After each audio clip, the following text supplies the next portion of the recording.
Hey, don't forget, Game 4 of the World Series just about to start. Let's get you down to Texas and Rangers Ballpark. Chris Rose, take it away. All right, thank you, Kurt. Welcome to the Chevrolet World Series pregame show on Fox. And our two-sport triple-header continues with a near must-win for the American League champs.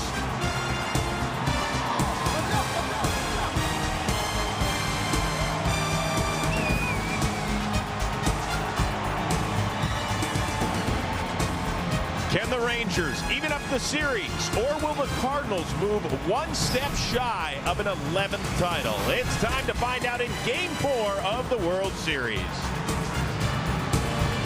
Hi, everybody, and welcome to Fox's continuing coverage of the 2011 World Series. Alongside Eric Karros and White Sox two-time All-Star catcher A.J. Pierzynski, I am Chris Rose. And guys, if there's a team in Major League Baseball that knows how to play the role of Teflon and bounce back, it is indeed the Texas Rangers, EK. Well, and that's what they're going to have to do after the 16-7 drubbing that Albert Pujols put on this ball club. They haven't lost consecutive games in almost 2 months. They're playing at home where they had the second best record in all of baseball. So they're feeling pretty good about themselves. They've got this home crowd. They're rocking. Hey, they came back from a Game 1 loss. They can come back from a Game 3 loss. Hey, EK, what team did the Cardinals beat to get to the World Series? Milwaukee Brewers. They had the best home record in all of baseball. The Cardinals right now, after last night's game, they smell it. They feel it. They taste it. They're right there for the World Series. They know they're 2 wins away from holding the trophy up and celebrating with a nice champagne, a nice parade. So they're ready to go. Albert got them going last night. Their pitching stepped up big time, held the Rangers down enough. I know 7 runs isn't great, but they scored 16 runs. Albert Pujols, 3 home runs. Great win for the Cardinals. Yeah, I get it. Last night was a blowout, but it was still a historic evening in World Series lore because Game 3 was indeed one for the record books, as Albert Pujols showed us all.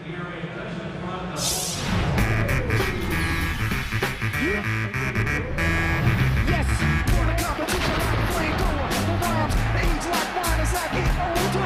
I'm getting bold, the competition is waning. I got the ball and the silver lane in. Make some noise if you're the game. Make some noise if you're the game. Make some noise if you're the game.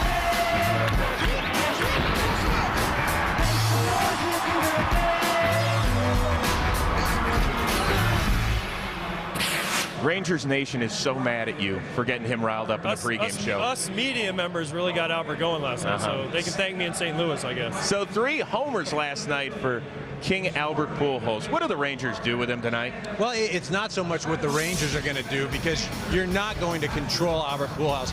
He is a great hitter and a great power hitter. He's going to get himself out. How do you do that? Well, you've got to make him expand the zone. For me, I've got to go inside a little bit more. And if I miss, I don't miss out over the plate. If I'm going inside and I miss inside, hey, I graze him a little bit, go take your base. That's harmless. But don't miss over the middle of the plate. As a catcher, one thing you never want to see, and if you watch the replay of those home runs, it's a catcher going like this or like this, especially when it's towards the middle of the plate. I know I've seen a lot of home runs when I've been back there. As a catcher, as soon as you start to reach towards the middle of the plate, whether it's inside or outside, back to the middle, in the back of your mind, you just think, danger, danger, this ball is going to be hit a long way. Albert Pujols isn't going to miss those pitches as we saw last night. If you're the Rangers, miss away, miss in like EK said. Do not give him anything over the plate to hit. If he wants to expand and get himself out, more power to the Rangers. Anybody think Albert's going deep tonight? There's a good chance. No, I'm saying no. Oh, okay. I'm saying don't rile him up. No, they're going to pitch him well. You what? There'll be a different approach. I'm saying yes, just because of what I said last night. So I'll probably do it again to really show me up. You've already lost the fan base here. Don't try now.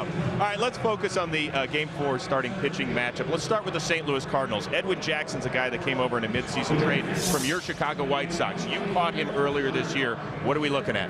Edwin Jackson is the big, strong guy. He's going to throw a fastball. He's going to throw a slider. Slider is his pitch. If he has a slider going, he's going to have a good outing. The thing that I learned from him in this World Series, he has a changeup. When I caught him, we didn't throw it a whole lot. Why? It wasn't really a pitch he could control.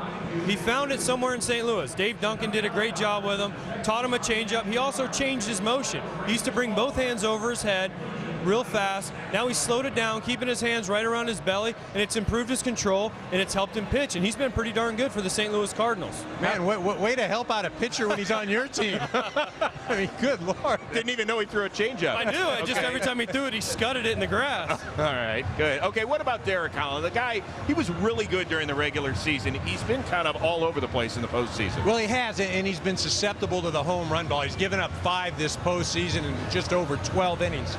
The Texas Rangers had 99 quality starts this year. That was the most in the American League, and they're going to need to get one tonight, especially with as taxing as that bullpen is right now. Gondo, he's done. Not going to pitch tonight. The rest of the guys, they were out there last night, but you see these pitches are out over the plate. They're up in the zone. Home run after home run. You saw the way St. Louis swung the bats last night. St. Louis, in their last 3 postseason road games, they've scored 40 runs on 46 hits. And you know how many times they've been hit? None. And I'm not saying you got to hit somebody, but what I am saying is you got to come inside and not be scared if you do hit somebody. Whether it's on purpose or on accident, you've got to try to establish that inside part of the plate. I don't know if I want to play on your team if you ever manage, because you're all about throwing at guys, hitting guys. I didn't say hit a guy. I said come on in. Just come on in. All right, Create guys. a little doubt. Some final thoughts here.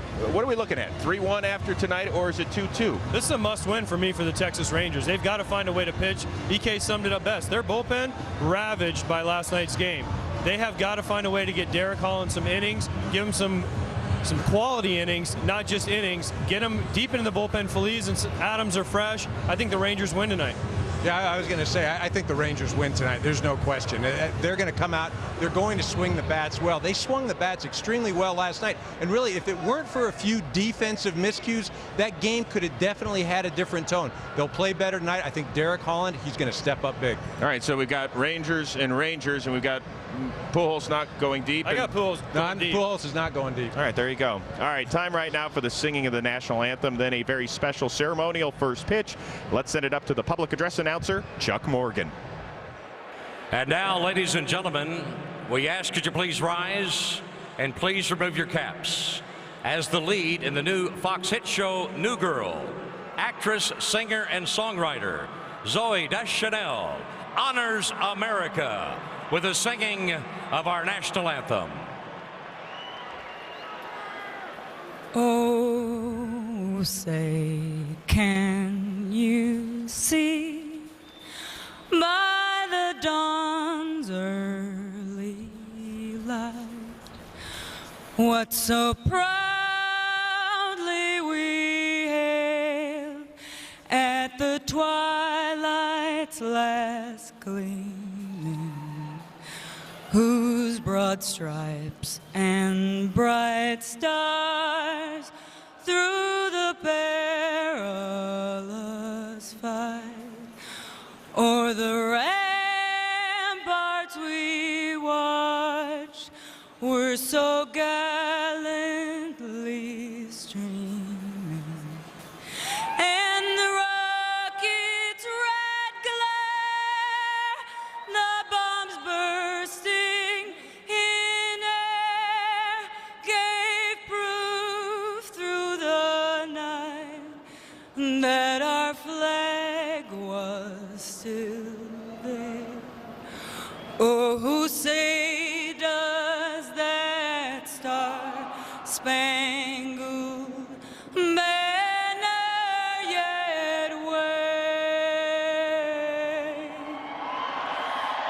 o'er the land of the free and the home of the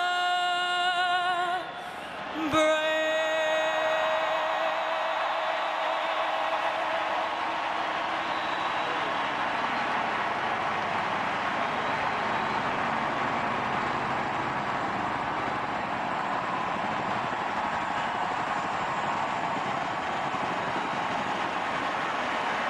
And now, ladies and gentlemen, for tonight's ceremonial first pitch for Game 4 of the 107th World Series, the Texas Rangers honor 2 legends. doing the catching, a member of the Baseball Hall of Fame and baseball's all-time strikeout king, Nolan Ryan.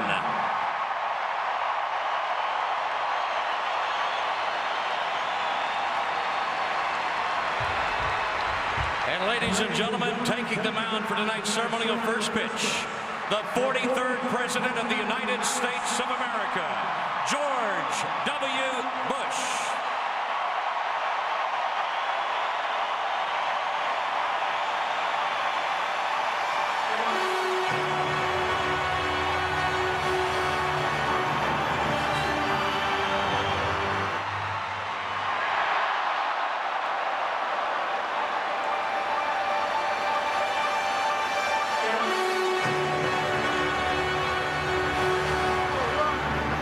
Okay, you tell him that was a passed ball. When we come back, much more as we get you all set for Game 4 of the World Series. Hold tight.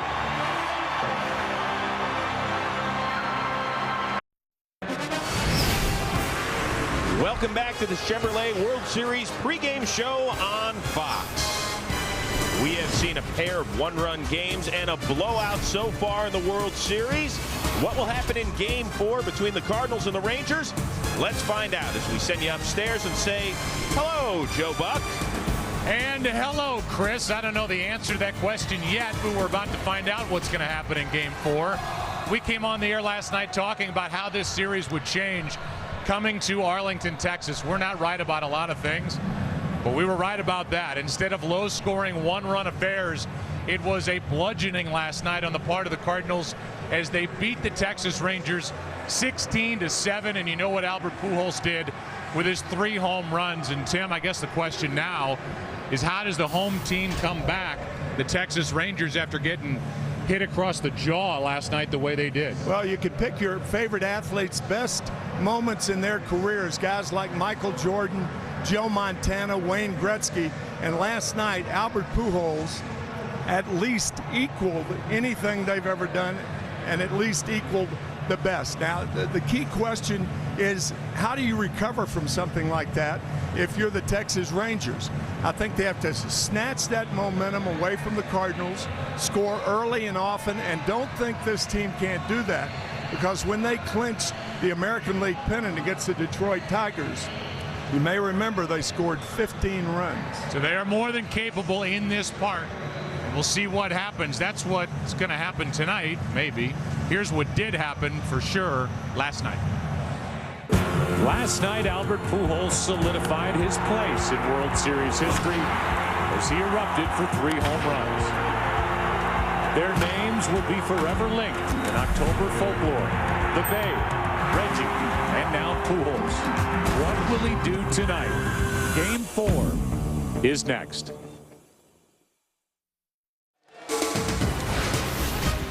The World Series is sponsored by Geico. 15 minutes could save you 15% or more on car insurance.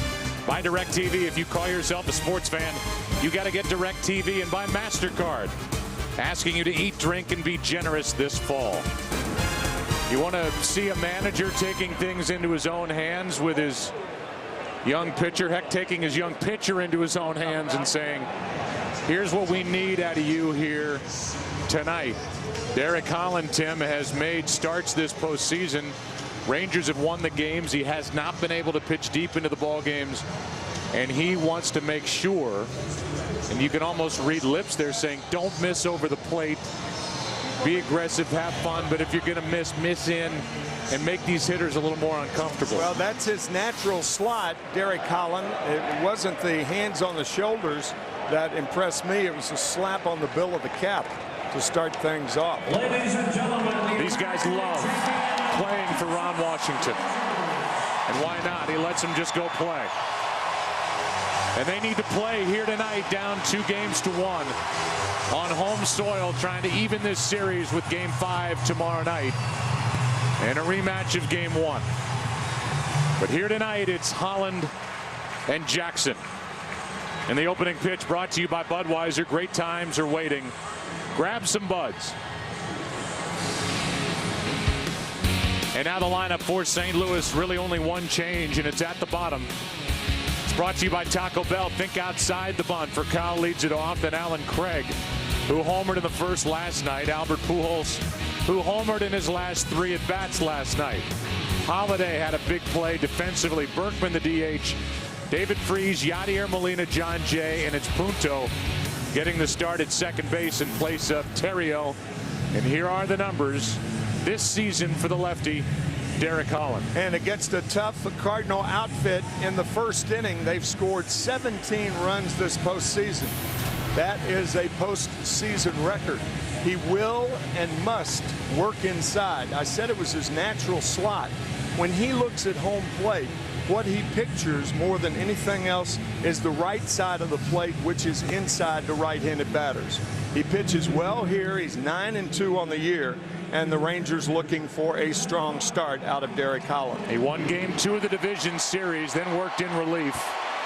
Made 2 starts in the ALCS, no decisions, but the Rangers won both games. Ron Koppa's behind the plate. Ted Barrett at first. Gary Cederstrom at second. Jerry Lane, the crew chief, at third. Greg Gibson down the left field line, and Alfonso Marquez is in right. Here is Rafael Furcal. One thing Furcal loves to do against left-handed pitching, because the left-hander falls toward the third baseline, he loves to push the ball between the first baseman and pitcher's mound. Tim mentioned the 17 runs in the first inning. Cardinals have scored first now in 10 consecutive postseason games. Off we go. And up there ready to hack is Furcal, strike 1. Alan Craig and then Albert Pujols.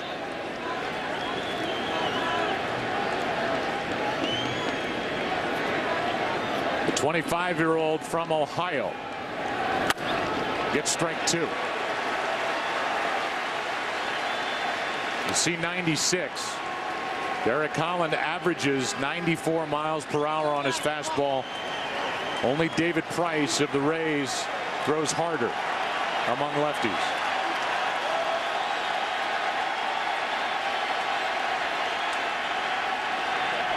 That is caught by Beltre, 1 out. And he took a double away from Furcal.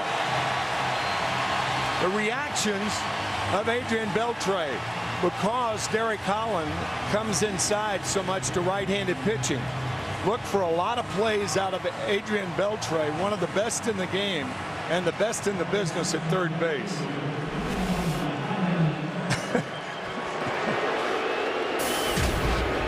It brings in Alan Craig, who last night homered in the first.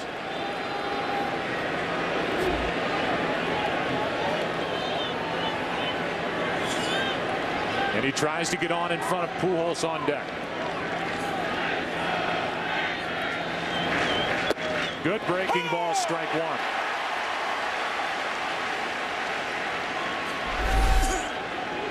After 3 straight fastballs to Furcal, a breaking ball, the curve, to start off Craig. Fastball misses inside in 95. The Rangers starting pitching at home during this little stretch. Made 6 starts and have an ERA over 6.5. Craig is totally fooled for strike 2. That might be the worst swing that Alan Craig has had in the postseason. They're the Rangers starters at home this postseason. Opponents hitting .324. And this crowd is into it. Their Cowboys won. And they hope for a double dip win against the city of St. Louis here in Arlington tonight. Cowboys beat the Rams. It's the Rangers and Cardinals. And a 2-2. 2 out.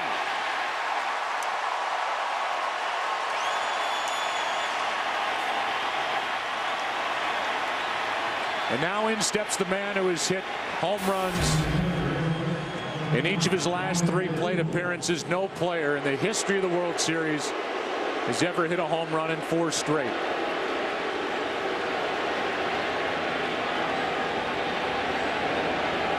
His batting practice was awesome to watch. Ball 1 high. It started with his first swing where he almost fell over. And then he proceeded to hit one ball after another out of the park. Strike one.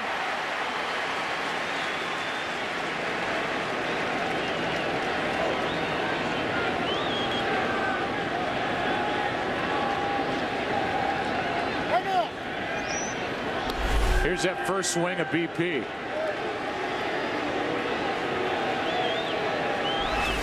Slipped on that mat under his feet. Here comes a 1-1. Left side in the hole. Elvis. A 1-2-3 first for Derek Holland. And now Edwin Jackson heads to the hill. No score in game 4. The World Series is sponsored by Taco Bell. Think outside the bun. And by The Girl with the Dragon Tattoo in theaters December 21st. Not yet rated. And the Taco Bell starting lineup for the Rangers. Think outside the bun. It's Ian Kinsler first. Elvis Andrus batting second, then Josh Hamilton, Michael Young the DH, Adrian Beltre at third, Nelson Cruz, David Murphy in left, Napoli batting eighth, and Mitch Moreland back in the lineup in the number 9 spot. It's his first start since game 5 of the ALCS. Here are the numbers for Edwin Jackson. Half the year with the White Sox and then was traded in July to St. Louis. And a tough matchup. Even Tony La Russa talking about it. He wants Edwin to get the Cardinals through 5. He'll take more, but settle for that. Kinsler, strike one. Then talking to Edwin Jackson, he said his last time out, which was game 6 in the NLCS at Milwaukee, he was not aggressive enough. Tried to nibble too much. He shatters the bat. Furcal avoids the bat and gets the out. One away. And that's what was left with Andrus walking to the plate.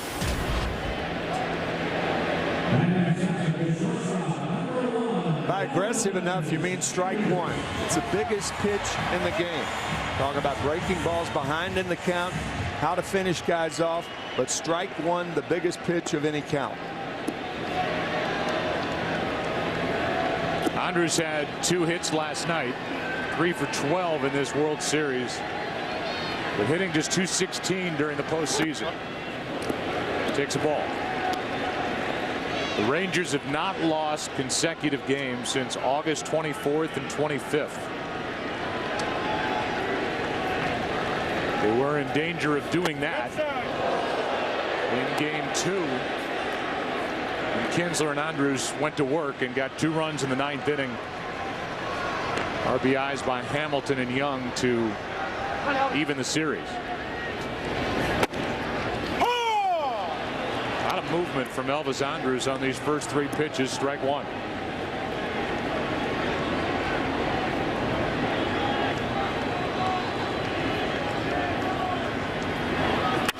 Base hit.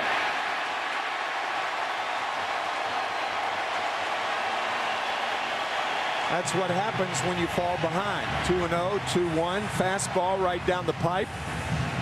First base hit of the ball game.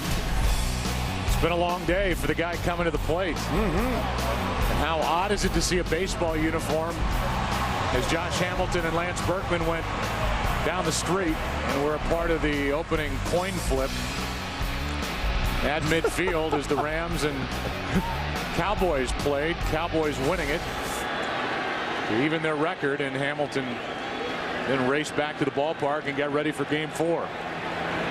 And he was ready for that pitch, fouled it straight back. Strike one. In fact, Lance Berkman won the coin toss today, and the Rams elected to receive, but lost the game. And are winless.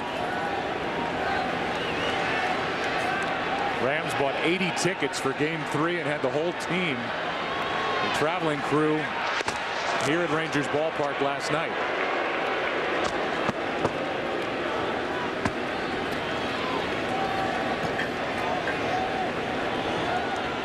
We were going to interview them, but they beat the traffic home.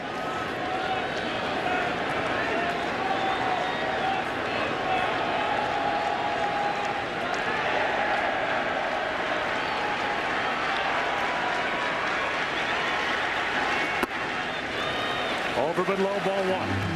Elvis Andrus had 37 stolen bases during the regular season. His first 3 years, over 30 bases.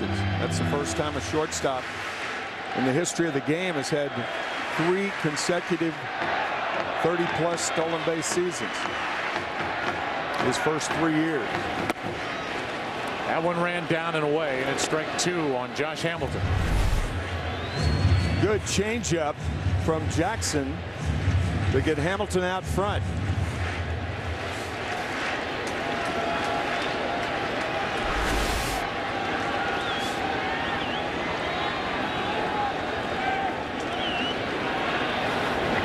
That's down into the corner.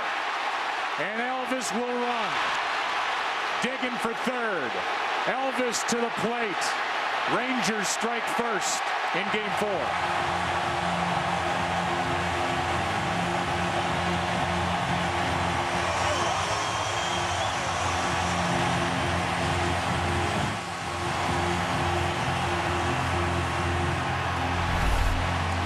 That looked like another changeup hanging right in the middle of the plate. Yep. A changeup, and Hamilton strikes first. Andrus all the way from first.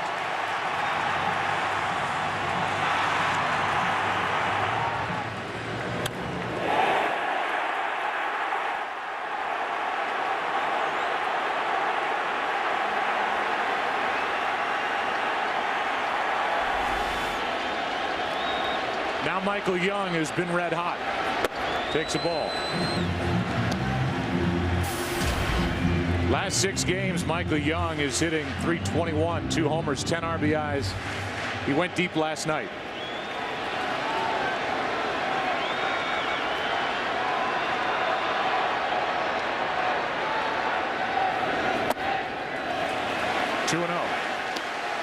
If Josh Hamilton were healthy and didn't have that sports hernia on the left side, the Cardinals would be paying more attention to him at second base. But because he can't run, Punto can play straight away. Hasn't even attempted a steal during the postseason. No.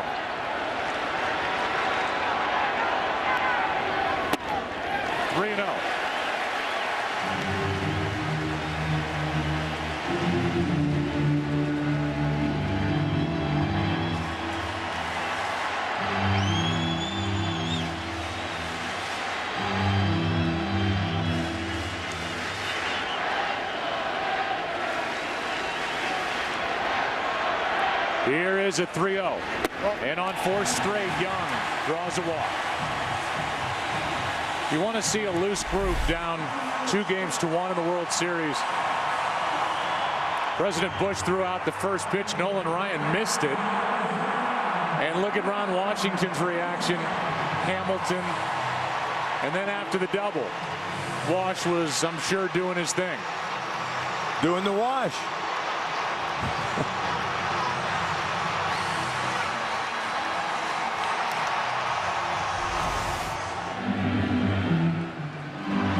And now with 2 on 1 out, the batter will be Beltre, who had 4 hits last night.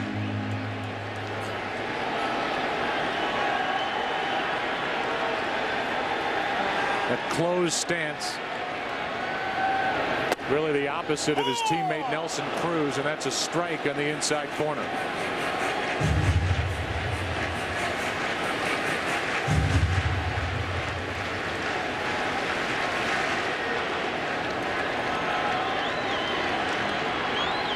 Rangers have 1 and have a chance for more. Inside. 1-1. Most hitters hit from a closed stance. Very few with that wide open stance. But Nelson Cruz, of course, did that in the minor leagues, and it has made him a star in the big leagues. The 1-1. 94 from Jackson as that pitch was down and in, strike 2.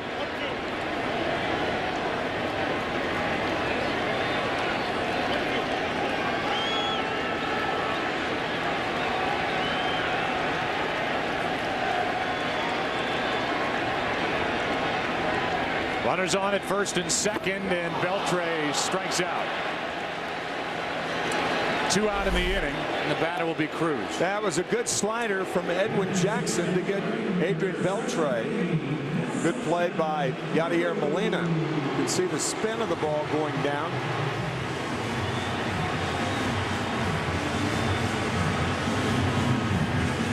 Bad swing by a good hitter. And now Nelson Cruz, who has hit 7 home runs this postseason, including 1 during the World Series last night. He hit it to right. Ball 1.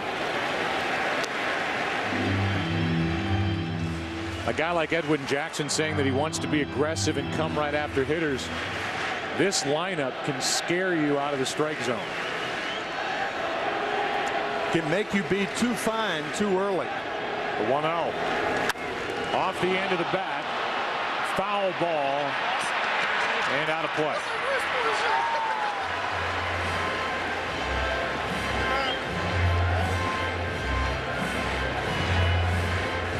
Take the other approach, though, Joe. With a lineup like this, even though they are frightening, long ball and average, they're a lineup that you have to stay in front of. So the first pitch strike becomes more important against a lineup like this.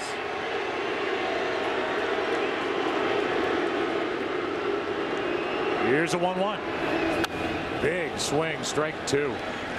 And Cruz would like to have that one back. 94 miles per hour for a guy that's hit a home run in 4 straight home games during this postseason.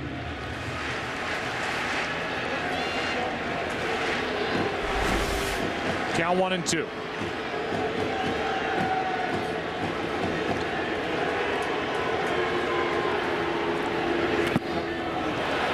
Cruz lays off. 2-2.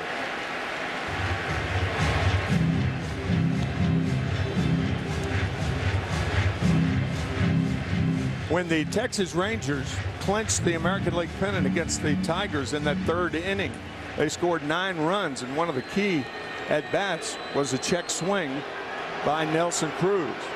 He went around then, but not to get to 2-2.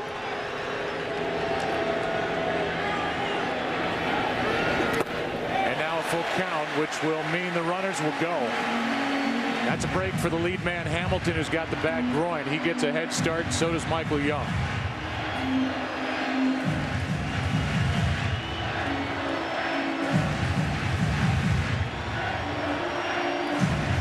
The Rangers score first during the 2011 season. They have the best winning percentage across baseball. How big is this first inning going to be?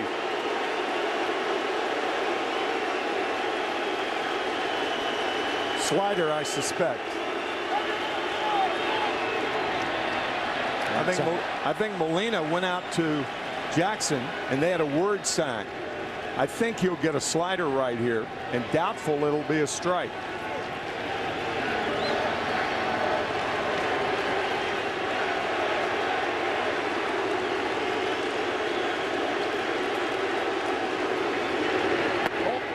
That'll load him up on a 3-2 slider. And now David Murphy, who's been moved up in this lineup, is in a spot to really make this a nice start for the Rangers here in Game 4.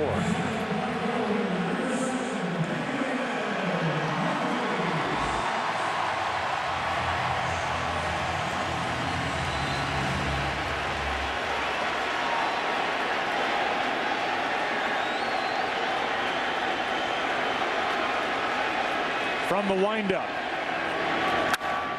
In the air to left center field. Back is Holiday to win the inning. And through all that, the Rangers strike first but get only 1. Leave the bases loaded and lead 1-0 after 1. Hey, celebrate America's game with Chevrolet. Upload a picture of your youth player and you could win hundreds of MLB prizes. Be a part of the Chevy Centennial celebration and enter for a chance to win at ChevyBaseball.com. Matt Holliday didn't like the call, but it's strike 1 to start the second. His numbers during the World Series, but since the start of the NLCS, including the World Series, hitting .353. So he has heated up. And he's just about over that nerve issue he had and a finger on his right hand. One of 5 different injuries for Matt Holliday this season. Good pitch, strike 2.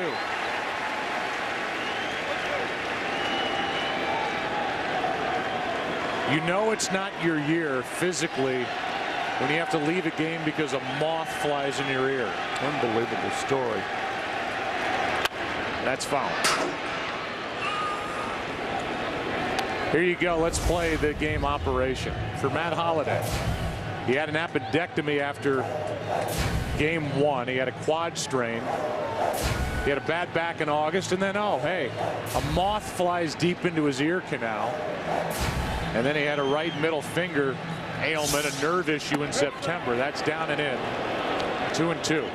Matt telling us when the moth flew into his ear, the doctor had to take the moth out with tweezers. When he finally got the moth out, the moth headed for the light. It was alive. Yeah. On the inside corner. Strikeout number 2 for Derek Holland. There's that inside fastball right there. A little cutter in under the hands of Matt Holliday. Ron Washington talking about the importance of pitching the right-handed hitters of the Cardinals inside, and he did. Lance Berkman gets that reaction, and there's a reaction from Holliday, but Lance Berkman gets that reaction. Kenny Rosenthal talked about it earlier in the series. Breaking ball for a strike, and this so far looks like a different Derek Holland than we've seen during the postseason. One strike in a right spot after another through the first 4 hitters. That'll get out of play. And 4 of 5 first pitch strikes. Derek Holland can dominate a lineup. He's had such problems in the postseason. People don't realize he had 4 complete game shutouts this year. That's second to Cliff Lee's 6 with the Phillies. Here's an 0-2. Pretty good rip. We started to say that Berkman during the offseason on a show in Houston, radio show in January, said that the Rangers were an average team and called Adrian Beltre's big contract a reach, and he has since taken that back and basically apologized. Did so to C.J. Wilson during the All-Star game. And Adrian Beltre has been worth the money to the Texas Rangers, and as we said last night, Red Sox would have done well to keep him after his big year last year. 2-2.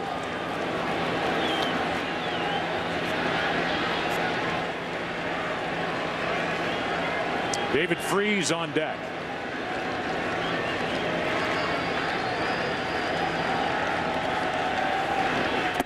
Ball 3.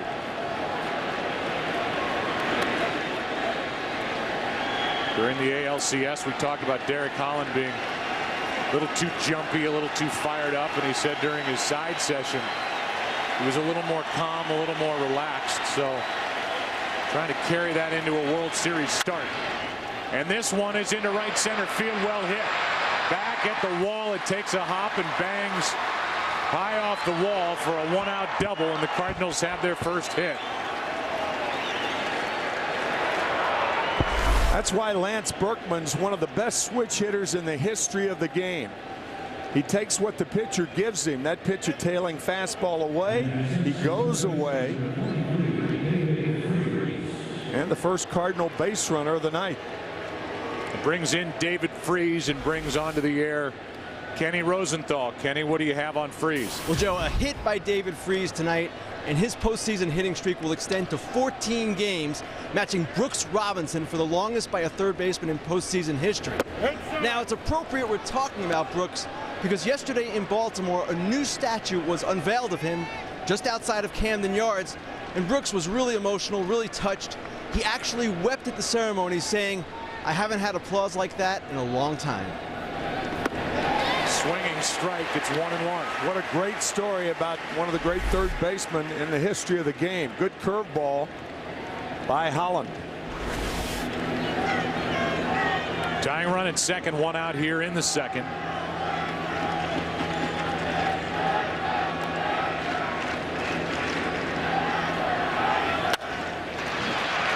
1-2.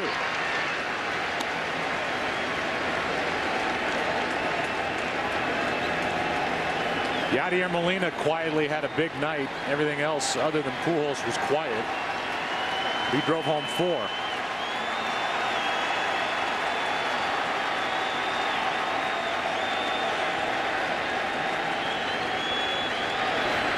Two out. There were 2 ways that Derek Holland could have gone. After running the count to 2 strikes, we'll look at the sequence. The inside ball, it's 1-1. Fouls one off. Perfect pitch.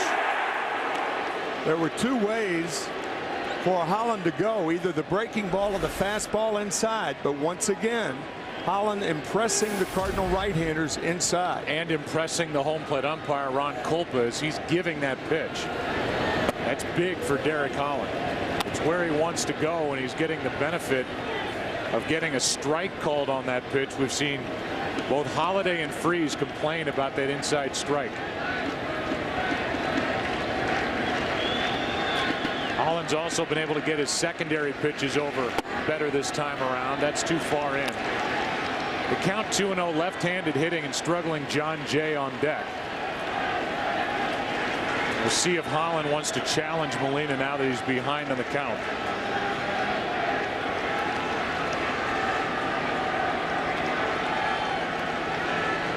Molina, career year swinging the bat this season.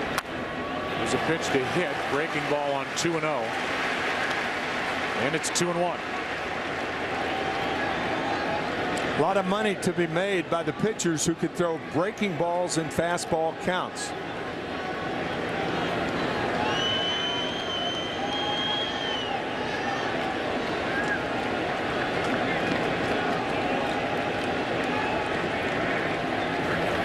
Up the middle. Kinsler makes the stop and gets the out. The inning is over on a brilliant play by Ian Kinsler. And dug out by Moreland on the other end. A ton of range. Couldn't get the handle. And then got the out at first to end the inning. The World Series on Fox is sponsored by Budweiser. Great times are waiting. Grab some Buds. And on this beautiful night, and I mean beautiful here in Arlington, aerial coverage of tonight's game provided by DirecTV. Couldn't be any more pleasant here on the 23rd of October. As Napoli leads it off and takes a ball. Batting 8th. You can hear Ron Kulpa, the home plate umpire, inside. It's 2-0. Moreland will follow, and then back to the top. Ian Kinsler. Good fastball for strike 1.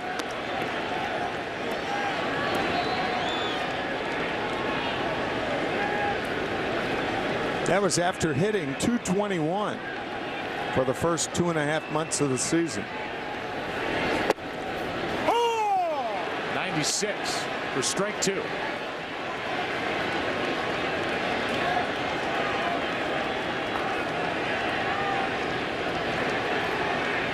Been a tough hitter here at home. Napoli in his first year with the Rangers. Last 31 games here, he's hit .343. He is not worn down at the end of the season. They picked their spots with him behind the plate. He kind of took over as the catcher during the postseason and down the stretch. That's going to keep it 3-2.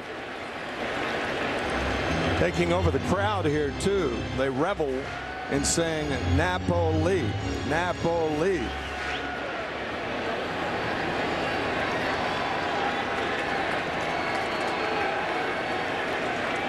Another 3-2. And another foul tip.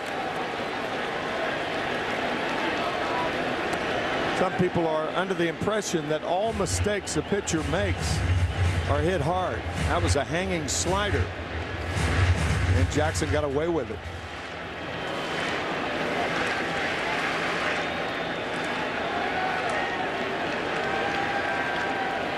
Another slider. And this one is hit in the air to left center. Back at the track for a loud out number 1, caught by John Jay. About 400 feet away from home plate. And our Nikon One replay cam go back to the end of the top of the inning.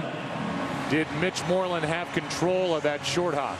I think he controlled it when he came in with the left hand before Yadier Molina reached the bag. Watch the left hand. Not controlled there, but controls it there. Just to get Molina. Brought Dave Duncan to the mound. That fly ball off the bat of Napoli with Moreland coming up. His first at bat of this World Series, 2 for 19 this postseason. Good defensive first baseman. He has hit 1 home run. It's low. It's 16 during the regular year. Ron Washington saying the side work he's been going through between starts. Again, he hasn't started since Game 5 of the last round. Scott Coolbaugh, the hitting instructor, has been very good. So he's back in the lineup. The count's even 1-1.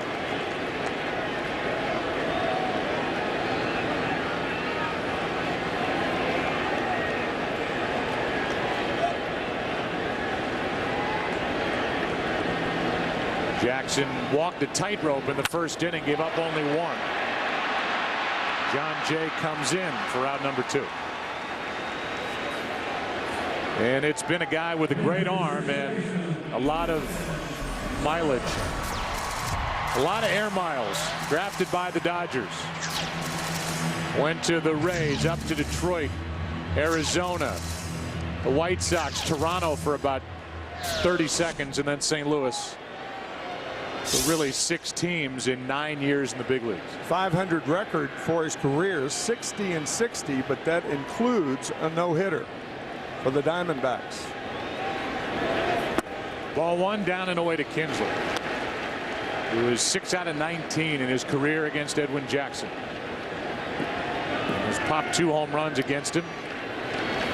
Good pitch. Slider from Edwin Jackson, strike 1. It's a very descriptive pitch. The slider sliding away from the right-handed hitter.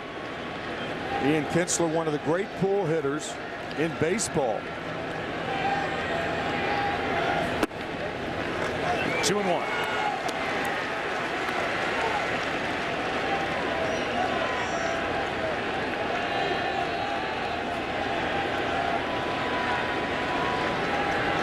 Yep. 2-2. Cardinals in the 3rd inning will have 8, 9, and 1. Jay, Punto, and Furcal.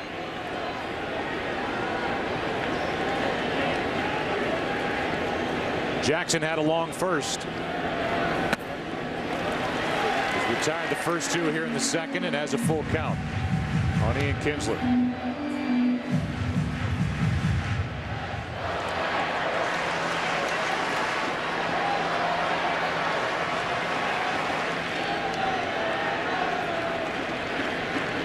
Wants a fastball away. Ripped into left, a base hit with 2 out.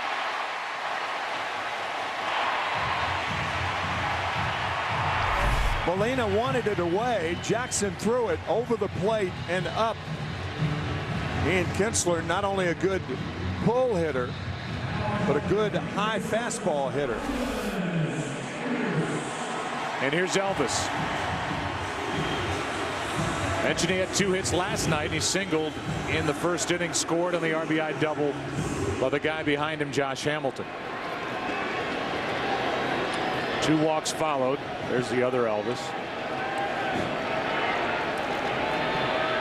But Murphy flied out to deep left center to end the threat. It's got to warm your heart, Tim. I know what kind of an Elvis fan you were. I was. Still am. From Tupelo, Mississippi. Then moved to Memphis. Did all right for himself. Interesting couple here at the ballpark tonight.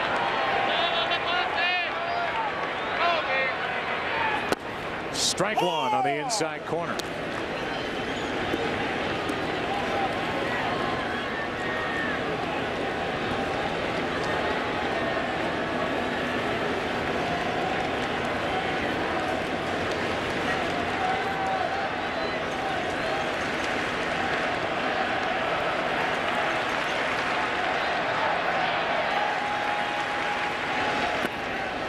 now Kinsler wandered too far. Where was he going? That ends the inning. And that's as easy as it gets for Yadier Molina. Rangers lose a man on the bases and lead 1-0 after 2.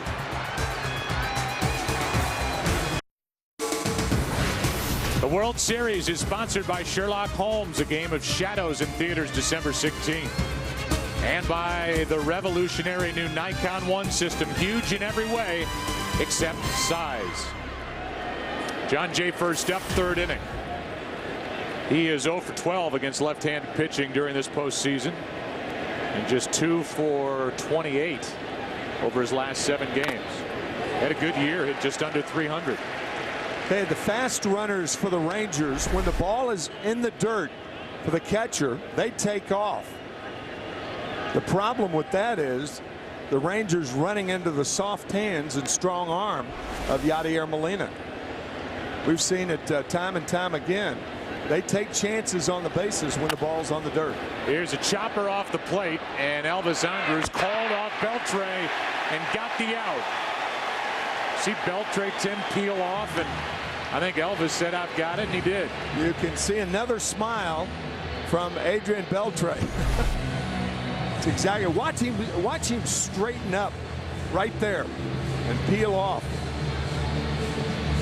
Good play by Andrus. Andrus is coming in on the ball, an easier play for him to get his man. And the number 9 hitter is Nick Punto.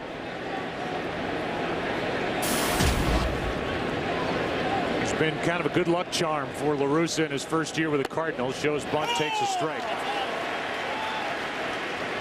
Tony La Russa, one of the more superstitious managers I have ever incurred. I don't know how he gets to the ballpark. I mean, he's got to do everything after a win, and they've been on this run. I mean, he's got to repeat all the same stuff day after day. Yeah, he's got a lot to think about, not only on the field, but with his superstitions. He's got more necklaces on around that neck given to him by dignitaries around the world. Here's one to the right side. Holland has to get over, and he does. 2 out. MasterCard is proud to present more than $4 million to Stand Up to Cancer raised from the Eat, Drink, and Be Generous campaign. MasterCard is joined by its Priceless Moments winners, Stand Up to Cancer Scientific Advisory Committee members and co-founders, and Sue Seelig. For more information, visit standuptocancer.org. And with 2 out, nobody on, here's Furcal.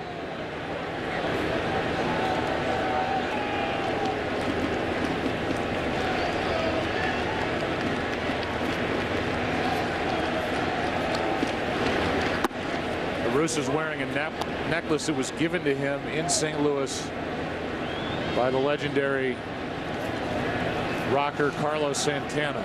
And just about ever since he put it on for good luck from Santana, the Cardinals have gone on this run that's carried them to a 2-1 World Series lead over the Rangers, who won the AL West by 10 games. Strike 2 from Holland.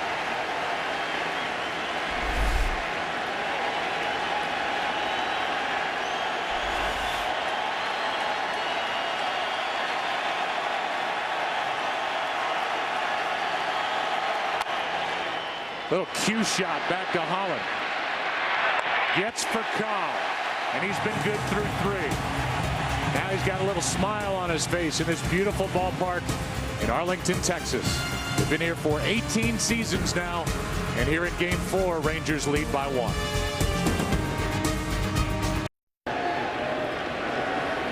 Beautiful look from up above as we move to the bottom of the 3rd. Edwin Jackson has allowed 1 run on 3 hits. He's walked 2, struck out 1. Deals a strike to Elvis Andrus. He singled and scored in the 1st.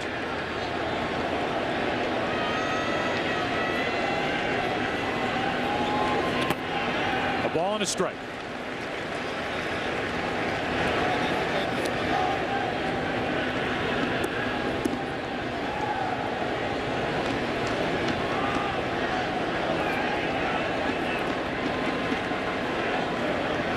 The 1-1. That Straightens up Elvis Andrus, ball 2. Almost walked right into that pitch. Edwin Jackson is into a pattern of pitching a lot of right-handed hitters inside through the first 11 Rangers. Trying to establish that pitch in.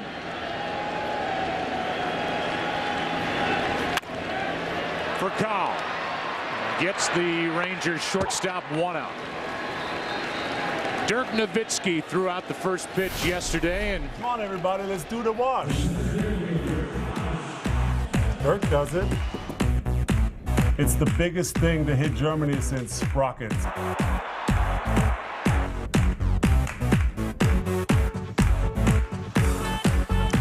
Sprockets to the right side, and Pujols will make the flip for the out. 2 out. And you're not going to find a nicer athlete in any sport, but he is regarded as one of the nicest guys in the NBA. And for a big man, a 7-footer, one of the best jump shots you'll ever see. And here is him. He is just beloved for good reason, the MVP, as the Mavs won it all over the Heat. I'm not sure the wash is suited for a 7-footer. And am I missing something? But what are Sprockets? That's from Saturday Night Live. Sprockets. Sprockets. I think it was Mike Myers, and they dressed up in all black. And it's back in the early 90s. Dirk, a big fan of SNL then? I guess. Yeah.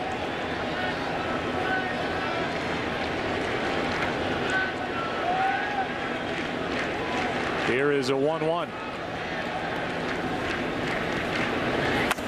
Good slider, and Edwin Jackson has settled in pretty well. Count 1-2 on Michael Young. Pretty good combination. Fastballs inside and away, and a very good slider thus far. And has used his changeup sparingly but effectively.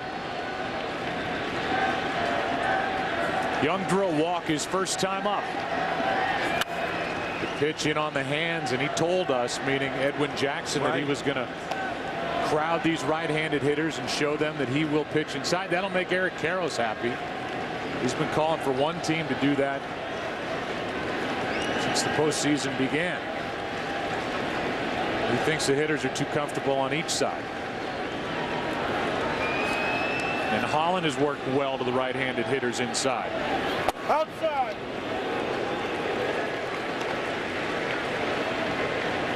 That makes it 2-2.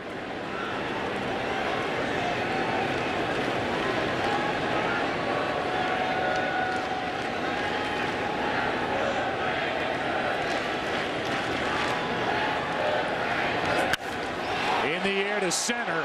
Jay is back, and that will end the inning just in front of the track.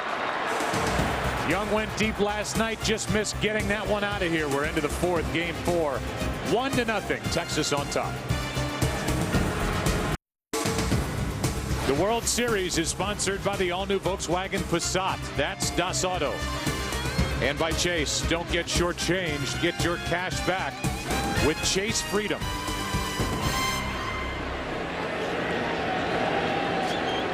We're getting near Halloween time, obviously. 8 days away. Here's Alan Craig.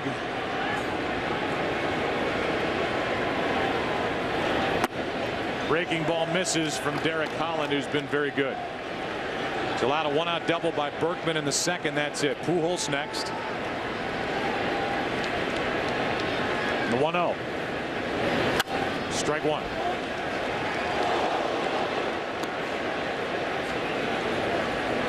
Craig struck out his first time. He homered last night in his first at bat, then went 0 for 4 with a walk and a run scored the rest of the way.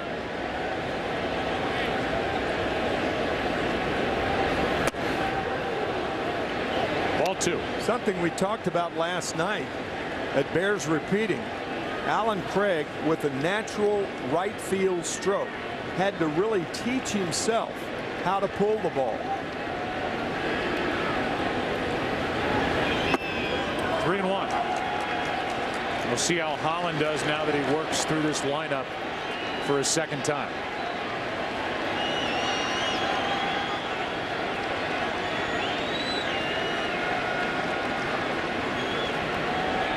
Dangerous pitch.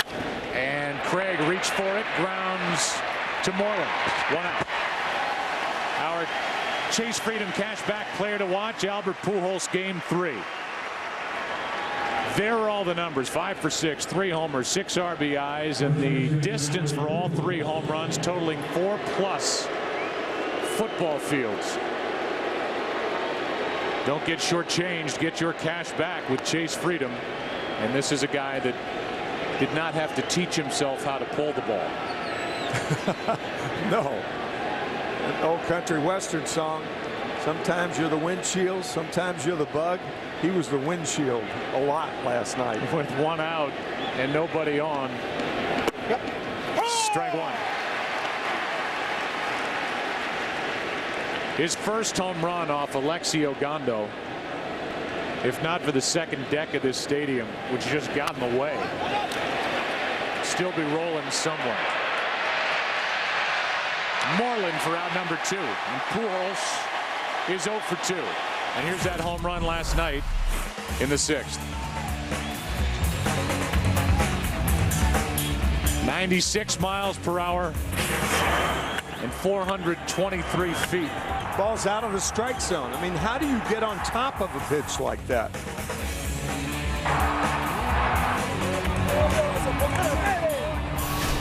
That was the first of 3 in a row. Now Holiday with 2 out, nobody on. Struck out his first time looking. And chased that pitch, strike 1.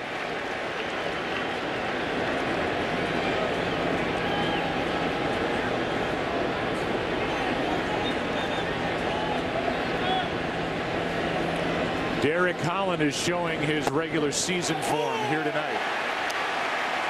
16-game winner, the 25-year-old. And he's been in control.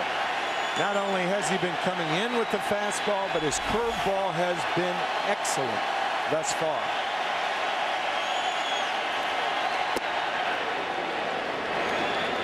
'25th round pick in '06, came up in '09.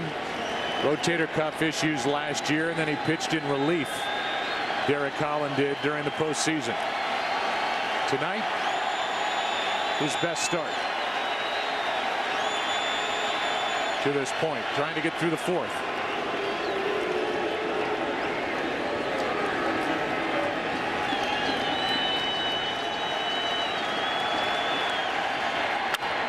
Hard hit. Beltre takes care of those.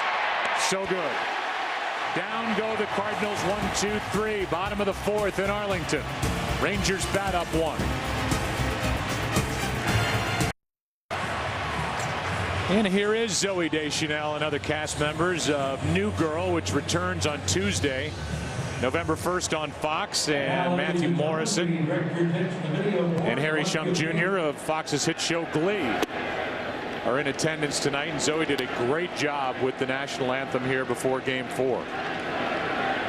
Talented singer, songwriter, and a very subtle, funny actress. Glad she's in the Fox family, and that is toward the Cardinal dugout. Off the bat of Adrian Beltre, and we're underway in the bottom of the 4th, and Zoe is staying in. A lot of times those stars, they have their moment on TV and then they just bolt. But it's a good game, 1-0 in the bottom of the 4th. So we'll check back. We're going to keep them honest tonight and see how long they stay. Right. Here's a 1-1. Good pitch from Jackson. That was a tailing fastball down and in. It's the same sequence he had last time Beltre was up. He followed that pitch with a slider. We'll see.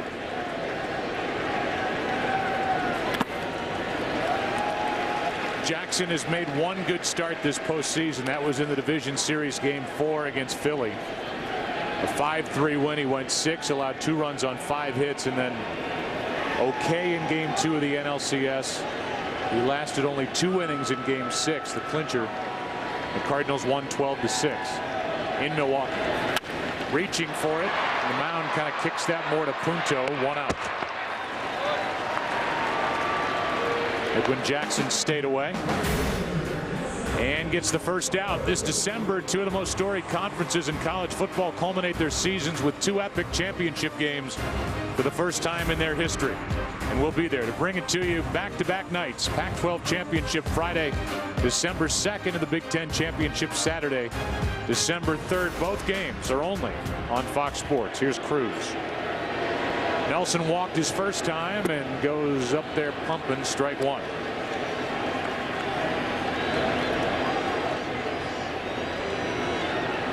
Postseason is a time to make or lose money by potential free agents. Edwin Jackson is a free agent to be. This one is into center, back at the wall, and caught by Jay. One step in front of the center field wall. 2 out. Talking to Ron Washington about pitching power hitters inside. And Ron agreeing that you have to crowd them and prevent them from extending their arms. And Tony La Russa and Dave Duncan also of that belief. You allow those big guys to extend their arms, they get full power. That was a good fastball that took some of that power away from Cruz. There's David Murphy. He flied out with the bases loaded back in the first. We started to say Jackson, who's a potential free agent, will be a free agent at the end of the year. Could open some eyes here tonight with a good start on the road against this tremendous hitting lineup the Rangers have. And tomorrow night, C.J. Wilson, a free agent to be, and a guy who figures to be at the top of a lot of lists for clubs this offseason. He's got something to prove tomorrow night. He is 0-3 as the lead starter in this group for Ron Washington. That's during the postseason over the first 3 rounds. He'll take on Chris Carpenter, rematch of game 1. 3-1 on David Murphy.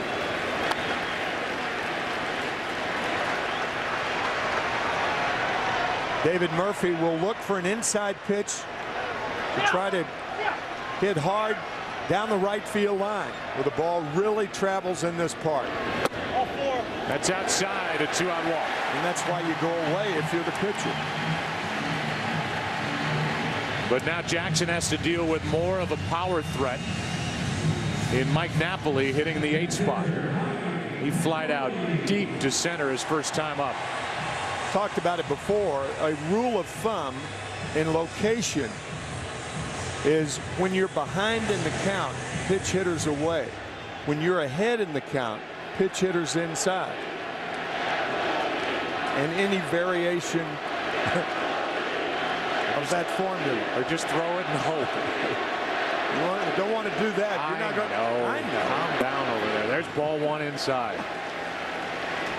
The ex-catcher in you starts to get fired up when I say stuff like that. That's why I do it.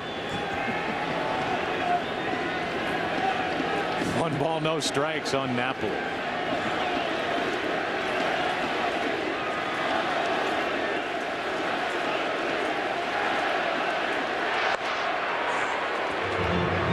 Rangers have lost 1 on the bases. That was Kinsler back in the 2nd.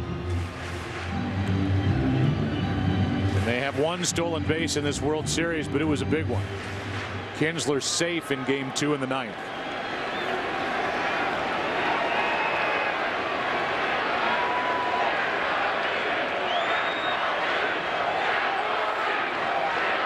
And late time is granted to Napoli.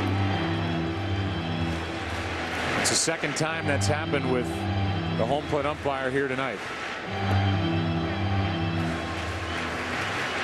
Dave Duncan was on the right, pitching coach for the Cardinals and longtime confidant of Tony La Russa, former big league catcher. 2-0. Maybe the most successful catcher in the history of the game to be a pitching coach for as long as he has. He's been with Tony since the early 80s.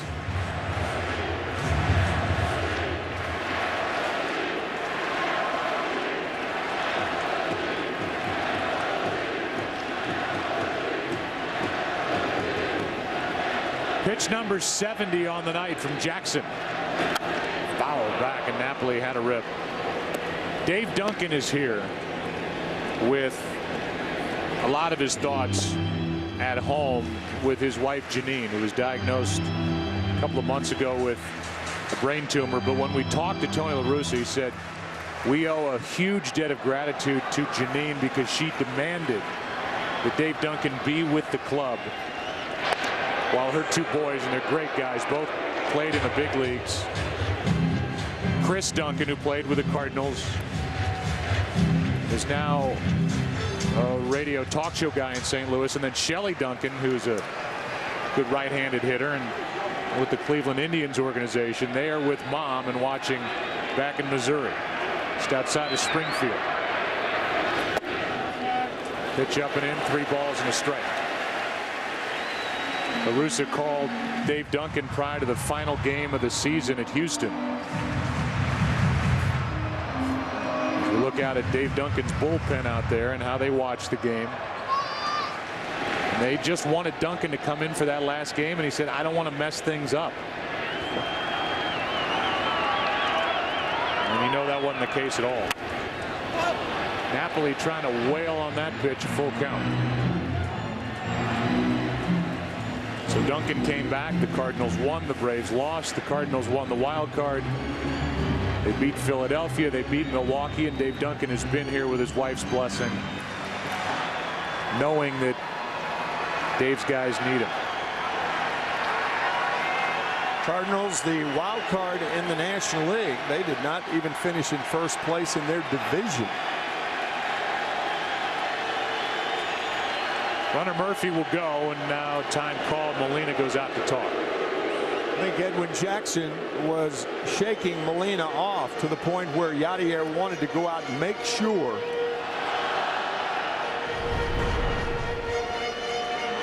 So they're on the same page, and we'll be back at it tomorrow night. Hope you're with us for Game 5. 7:30 Eastern, 4:30 Pacific. That good pitching matchup of Carpenter and C.J. Wilson.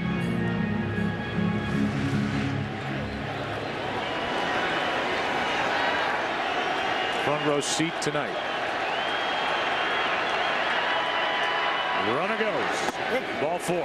Back-to-back walks. 2 on, 2 out with Moreland coming up. What a chance, Tim, for a guy who's been out of the lineup and had not had an at-bat in this World Series until back in the second. 0 for 6 in the American League Championship Series in those last 2 games, and he struck out 5 times, flying to center his first time up. But a key moment for a big 2-out hit right here by Moreland. Drove home 51 during the regular season, has 2 this postseason. One swing erases all the bad stuff. Strike 1. This is a guy who hit .348 last year's postseason. .462 with a home run during the World Series. That was against the Giants, now taking on the Cardinals.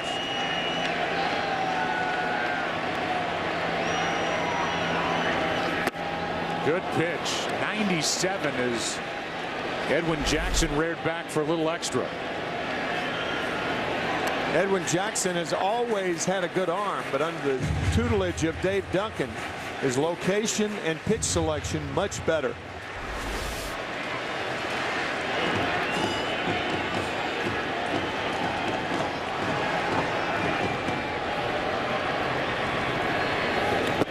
That skips in, and Yadier Molina turns himself into a wall. 57-foot curveball. Good play by Molina.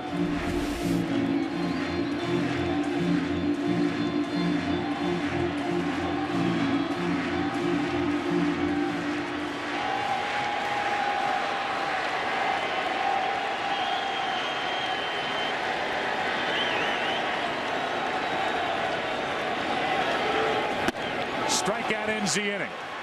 And Moreland getting a chance tonight. K's with 2 on to end the 4th. Good game, good pitching. And it is not a repeat of game number 3. 1-0 Rangers. Back after this from your local Fox station.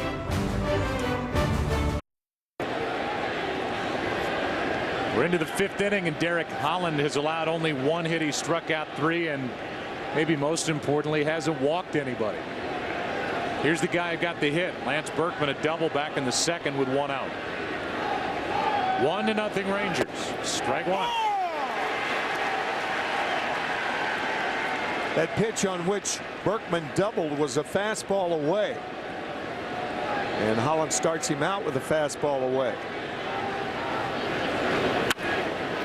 Berkman's 2 for 2. And he's on to start the 5th in a 1-run game. Our Get to a Better State recap brought to you by State Farm for auto, home, life, and banking. Get to a better state. We look at an umpire, Ron Kolpa, who in Game 2 got this call correct. A big stolen base for Ian Kinsler. He would later tie the game, but then he was at first and missed this call at first last night, which allowed Holiday to reach in that 4-run 4th inning. We're going to go down for a report from Ken Rosenthal right now. Kenny will give us more on that. Well, Joe Torre today, the MLB Executive Vice President of Baseball Operations, took the unusual step of asking for time in the interview room so he could defend the integrity of Ron Kolpa. Torre thought it was over the line that Kolpa, when talking with a pool reporter last night, was asked about being from St. Louis. Here's a double play. And Holland erases that leadoff hit right away. Go ahead, Ken. And Joe, of course, Kolpa made perhaps the best call of the postseason in Game 2, that call on Kinsler, and that call benefited the Rangers. And the point that Torre made is absolutely correct. The professionalism of the umpires should not be in question. They will blow calls from time to time. They're human beings just like anyone else. Yeah, I mean, everybody's from somewhere. And Ron Kolpa, well, the implication is from St. Louis. Yeah, the implication by the reporter who asked that question is foolish. Molina takes a ball.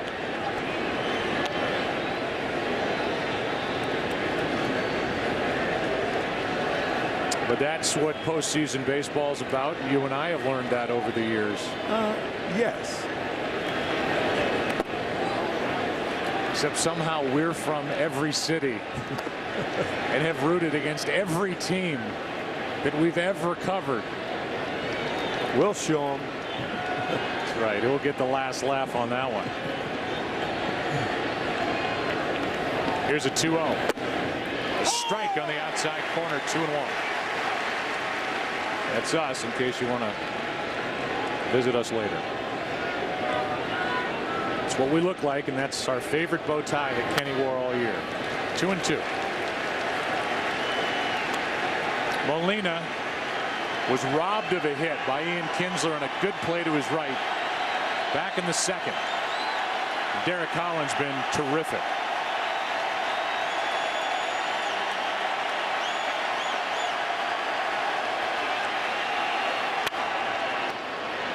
Into center for Hamilton. How about Holland? 2 hits through 5 shutout innings. He's doing his part. Rangers lead 1-0 here in Game 4.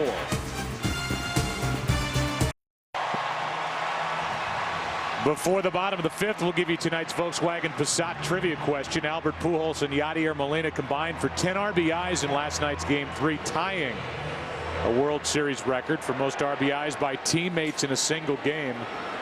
Whose record did they tie? Top of the order for the Rangers in the 5th. Kinsler, Andrews, and then Hamilton up by 1. Right now, Edwin Jackson is pitching in the shadow of Derek Holland, but throwing well, and he continues to ride these big right-handed batters off the plate. Both he and Derek Holland pitching inside to the right-handers. But surprisingly, Edwin Jackson in. And in even more, ball 2, 2-0.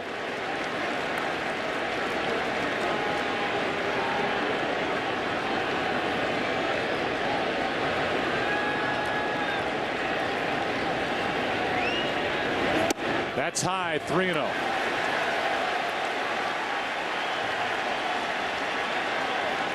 So that'll get the stomach rumbling of Dave Duncan. Leadoff walks against this lineup are disaster.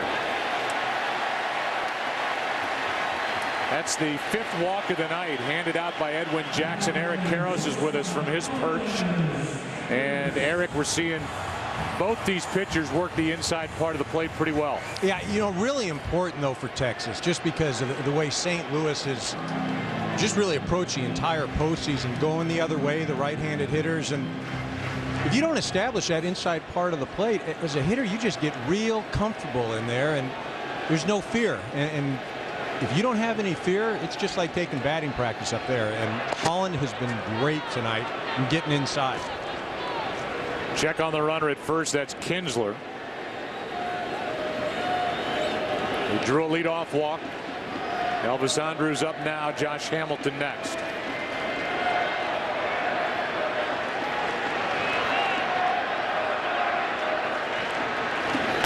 Strike one.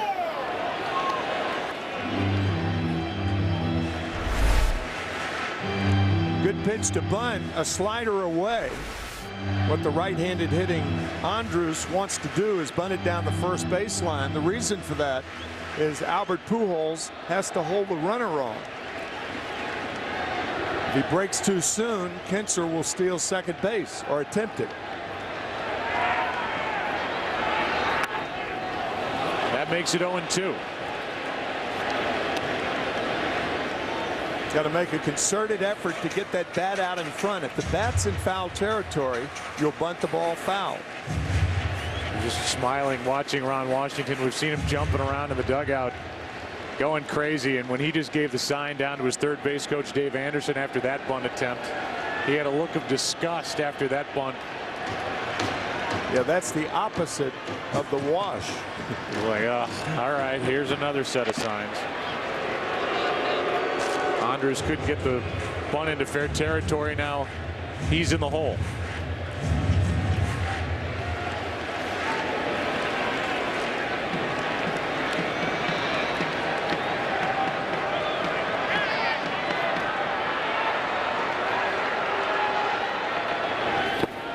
In the dirt. You've already mentioned in this World Series, Tim, that Bench is your all-time #1 catcher. I know you loved the work and still do of Pudge Rodriguez. I would imagine Yadier Molina's got to be top 5 defensive catcher you've seen. Oh yeah, I mean I've always never understood how Yadi could be slow of foot and yet when he's throwing the ball be so quick with his feet. Cannon behind the plate. Fly ball into right. That won't advance the runner, and Craig hauls in out #1. The World Series on Fox is sponsored by Chevrolet. Thanks for making Chevrolet and baseball a part of America for the last 100 years. Nice night, good game. Game 4, 1-0, and here's Hamilton 1 on, 1 out. In our scouting report, we talked about Edwin Jackson going 5 innings, and Tony La Russa would love that out of him. Well, he's gone 4 1/3 and has almost matched Derek Holland, even though he trails 1-0. Pitching very, very well. Hamilton has the only RBI tonight. He takes low. Infield playing Hamilton to pull, the outfield playing Hamilton to hit the other way. That's common. What you read from that is he pulls the ball on the ground straight away when he goes to left center field.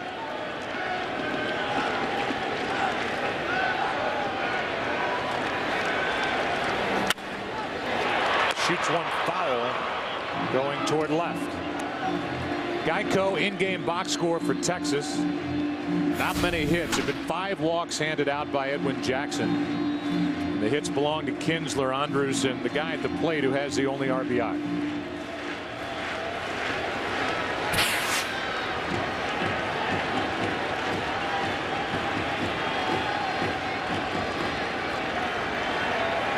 The 1-1. That was hittable. That might be the best swing that Josh Hamilton's had in the World Series, and he just missed it. Full extension. guess he's the guy who is most identifiable when he's healthy with Roy Hobbs.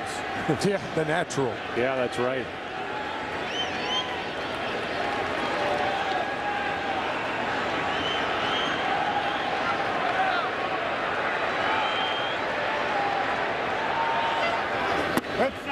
That's inside, 2-2. Hamilton, the former first overall pick of Tampa Bay in '99.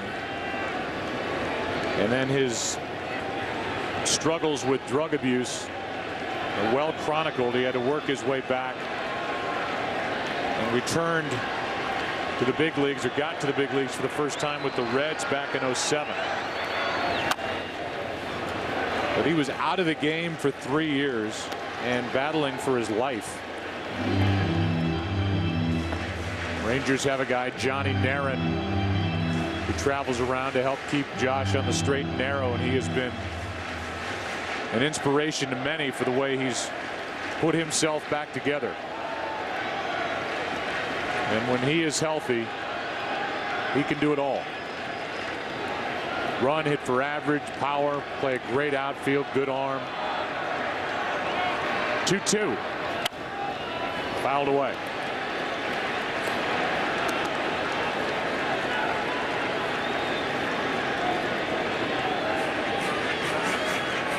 Cubs actually had him for a while as they picked him as a Rule 5 player. And then they moved him on to Cincinnati. Had big numbers, and Texas saw enough of him to make a deal with the Reds. And they're glad they did. Last year's AL MVP when he hit 359. 359 with 32 home runs and 100 driven in.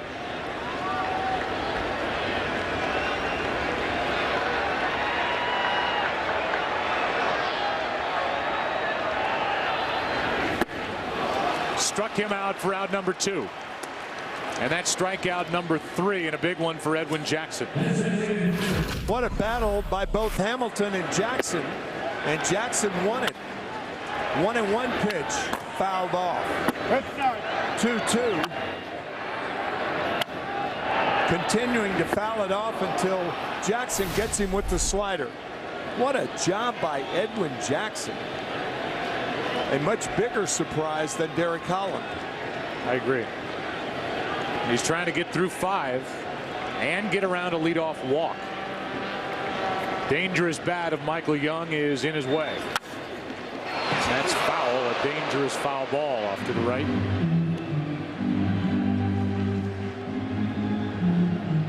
And that somehow missed everybody. Strike 1. Talk about a guy who got himself back together. Edwin Jackson faced 10 Milwaukee Brewers and gave up 3 home runs in that start in Game 6 in Milwaukee. Cardinals, as you said earlier, just outslugged the Brewers 12-6 in that game. That's what frustrated Edwin Jackson, because the Cardinals got him a 4-0 lead in the top of the first. Then it was 4-1 after 1, 5-1 after an inning and a half, 5-4 after 2, and he was gone.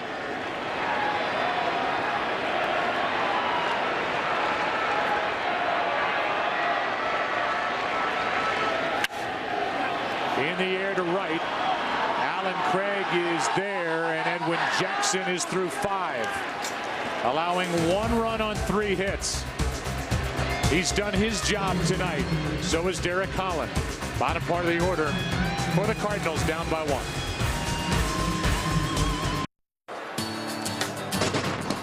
Tonight, as we celebrate the 2011 World Series, we stand united in the fight against cancer with our partner Stand Up to Cancer. Please join Commissioner Seelig, Major League Baseball, Fox Sports, and the entire baseball family in standing up to cancer.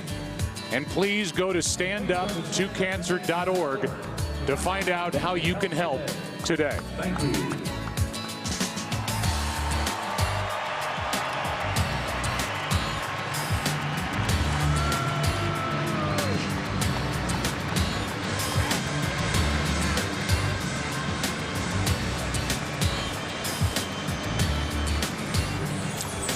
There's my sign. There's your sign, Timmy. And there's nobody that hasn't been touched by cancer, a terrible disease, and so many inspirational stories that we are hit with day after day after day. And I tell you, and we've said this before, if you haven't gone to that website and learned more about what they're doing with funding research, you really have to, because they are making a difference. That is what that pin on our left lapel on cameras mean, the Stand Up to Cancer. Wonderful, wonderful organization. Strike one on John Jay. And there's that pin Tim's talking about, and all of us at Fox, it's part of the Fox Supports Initiative, are happy to do whatever we can and happy to pass the message along. John Jay has done a lot of that. Chopper's at the plate, hasn't hit much hard. He's 0 for 1 and just 2 for his last 29 over his last 8 games. Yeah, Joe, I think to be a full-fledged regular, John Jay's going to have to get rid this winter, get rid of that pitch he's got with both hands, dropping the bat and then having to come back up. Very few major leaguers can hit like that. Now, he had a good year. He batted .297, but you're going to run into trouble eventually. Watch the hands drop right there, and it takes a lot of speed to get him back over the high fastball. That's why it was so remarkable over the years to watch the great Gary Sheffield swing the bat. I mean, he would point the big end of the bat, the barrel of the bat, at the pitcher and get back around. Yeah, you have to be awfully strong to hit like that. Another chopper. Kinsler has to hurry. Good play for out number 1.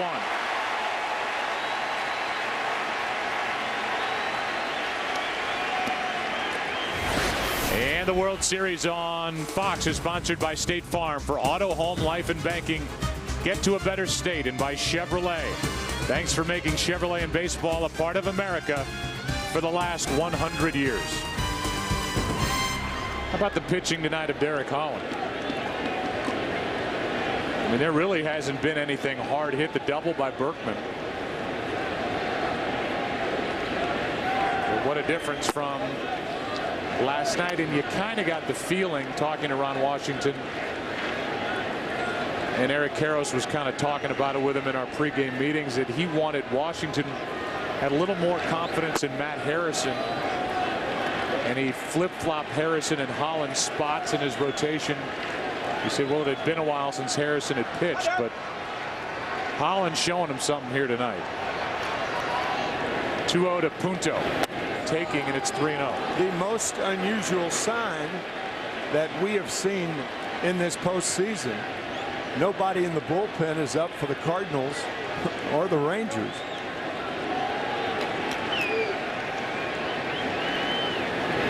A wide strike. Holland gets a call. It's 3-1. These two teams are here this far in the postseason because of their bullpen. Right. A one-out walk. And that's the first walk handed out by Derek Holland tonight. Yeah, there are good walks in that when you pitch around a tough batter, for instance, with first base open, and there are bad walks when, with nobody on, you walk the 9th place hitter. That was a bad walk.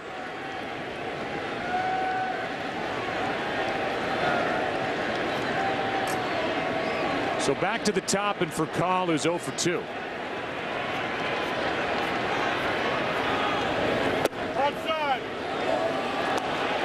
Ball 1.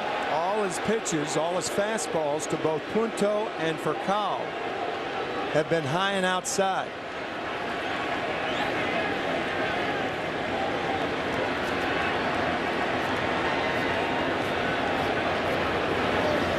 And Furcal's just up there taking. 1-1. The roof is open down the street at Cowboys Stadium. Jerry World, as they call it around here. The game is on the best scoreboard ever made. Here's a pop-up. Good pitch. And Moreland with Punto on the bag, hauls in out number 2. Joe, we have seen Derek Holland work for the last 2 years and have not seen him with the type curveball that he's had tonight. Excellent. Well, here's Alan Craig, who homered last night in his first at bat. 0 for 6 since then. And in a big spot with a guy like Pujols on deck in a 1-run game. Big rip, strike 1.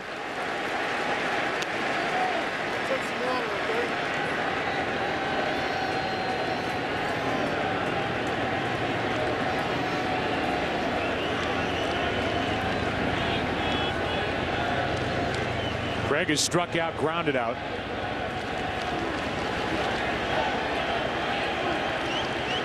Only strong enough to hit the ball out to right in this park. A check on Punto, who doesn't run much. He stole 1 all year.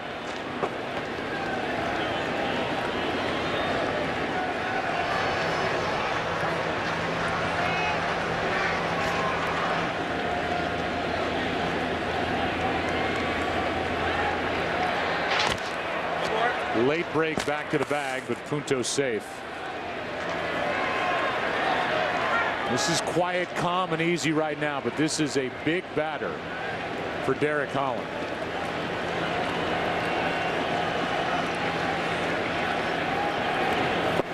Good pitch for strike 2. Again with a breaking ball. Most of the time this evening, that breaking ball has been out of the strike zone. We got Craig with that his first time up.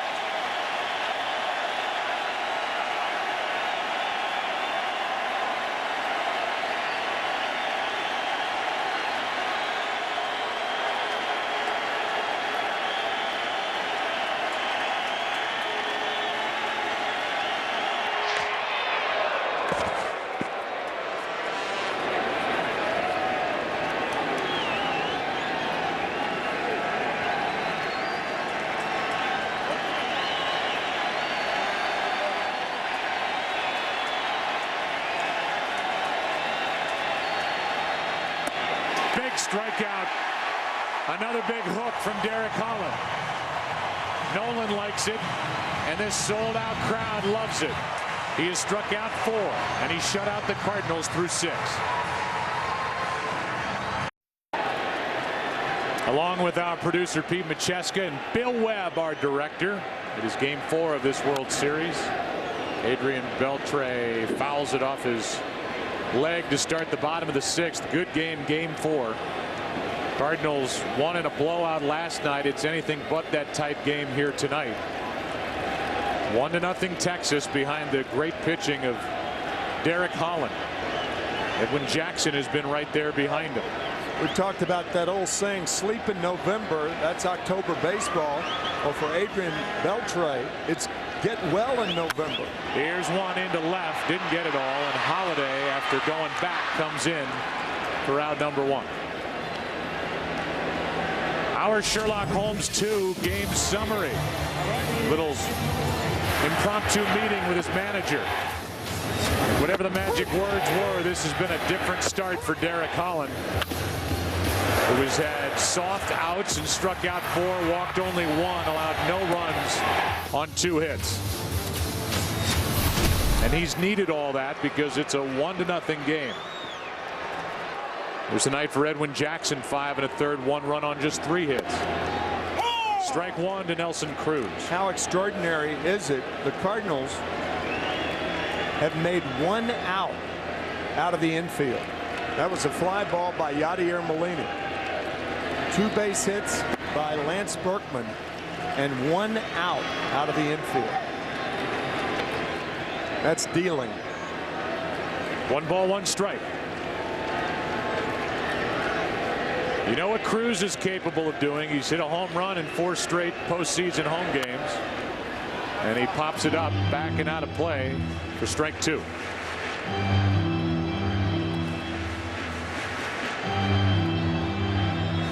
Last start, The 2 innings in Game 6 of the NLCS at Milwaukee, and tonight he's in charge as well.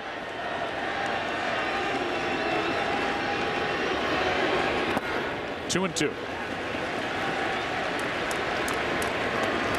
Strong situation for the Texas Rangers. Not only do they have a 1-0 lead, but Albert Pujols will be leading off with no one on base, of course, in the 7th inning. It's a big strikeout to get Alan Craig in the top of the inning. Didn't go. The count's full.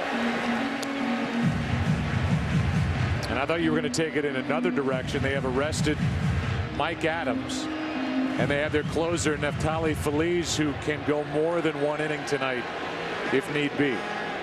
4 outs, maybe 5. It might be pushing. A 1-out walk, and that is 6 walks. Here's Mike Adams. 6 walks handed out by Edwin Jackson. Here's Murphy. Flied out with the bases loaded in the first. 0 for 1 with a walk.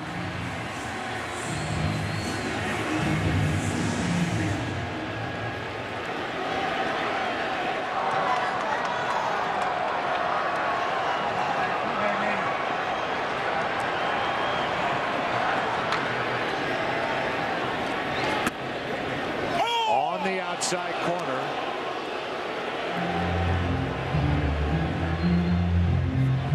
You have to go back to 1946.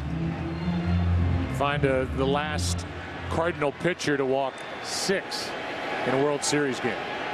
That was a World Series, St. Louis against the Boston Red Sox. The 0-1 smothered by Molina. Ted Williams was 5 for 25 in that World Series.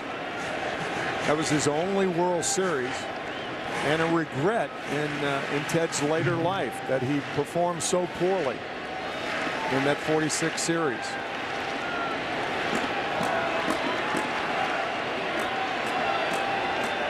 A 1-1 on the outside part, strike 2.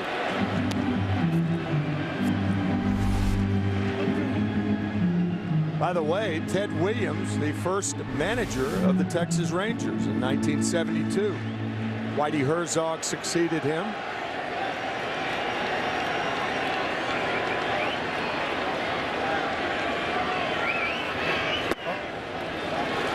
Just missed. 2 and 2. And Whitey Herzog is watching our game tonight from Sunset Hills, Missouri. He had a bad fall about a month ago.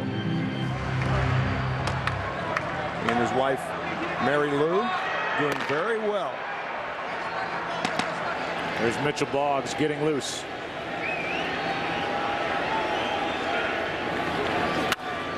Murphy fouls it away. I don't know if anybody had a smarter baseball mind or recollection about the game than Whitey Herzog. And a great sense of humor, too. Hall of Fame manager. He could go year by year and tell you big dates of. He could. Still can. Seasons, turning points. Yeah. 2-2. Outside, a full count.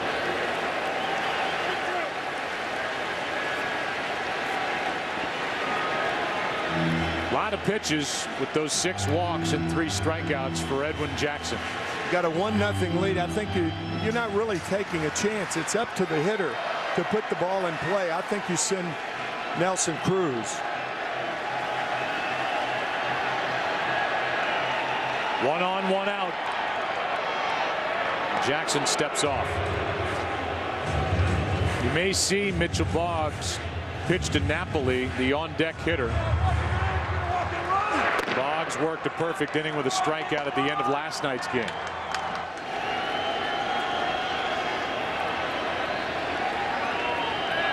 Runner goes on ball 4. 7 walks. I agree with you, Joe. When Tony takes those glasses off, it's time to make a move. And now he put them back on. Check that. Maybe he won't.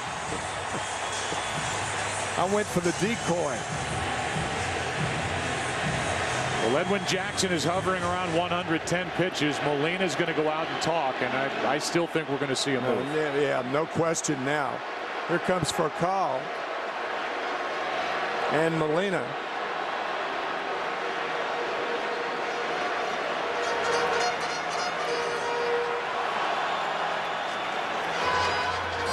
And I think Edwin Jackson knows it too.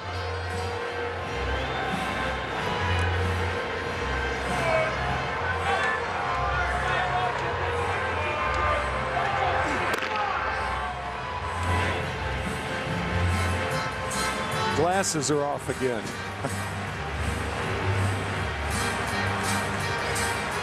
Not making a move. Not yet.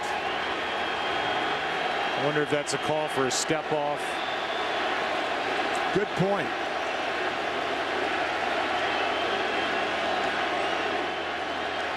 They're just delaying because evidently Boggs wasn't ready. Now he is.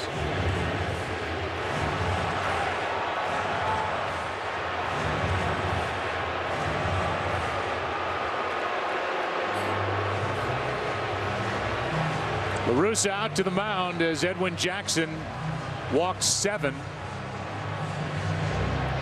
If he takes the ball, I think La Russa will all in all be happy with what the right-hander gave him, and that's it for Edwin Jackson. 5 1/3, just 3 hits. Only 1 run so far, 7 walks, 3 strikeouts, and Boggs is coming in while the Cardinals switch pitchers. Genio invites you to switch to Turkey. And Boggs will be in. Napoli is coming up in a 1-run game. Game 4 of the World Series.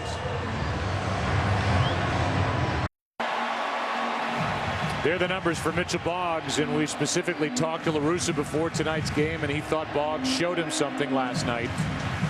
Threw hard. He's got electric stuff when he has command, and he's into a jam here in the 6th. Created by 2 walks handed out by Jackson. La Russa telling us that if Boggs hits the spot, he's as good as anyone he has. His spot now is going to be down for the double play ball. That is tomahawked way out of here to left. And it's 4-0 Texas in the 6th.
Napoli with his 33rd home run as a Texas Ranger. And the pitch was anything but down to Mike Napoli.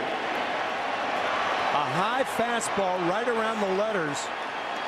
And did he ever launch one? 1 ball, 1 strike on Mitch Moreland. And this place is buzzing after that first pitch. Blast into left by Napoli.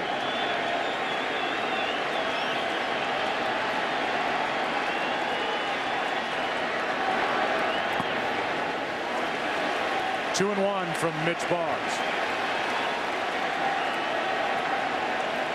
Some of that catcher's knowledge too, going into Napoli's thinking, realizing Boggs fresh in from the bullpen will try to get ahead with the fastball. He looked for it and yanked it. Second home run of this World Series, 3rd of the postseason. Boggs makes that play. Watch him get on top of this high pitch. The first from Boggs.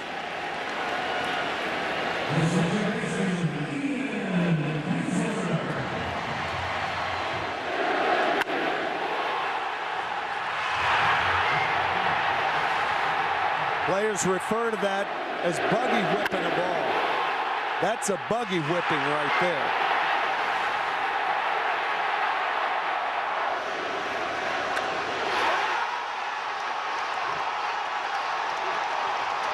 A hug for Jackie Moore from Ron Washington.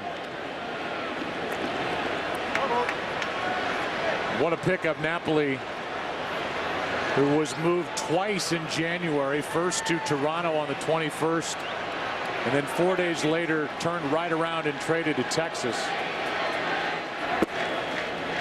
You get a catcher that's that well schooled by Mike Scioscia, who was his manager out with the Angels, and can do that with the bat. Guys like that are hard to find. 1-1 on Kinsler. Strike two.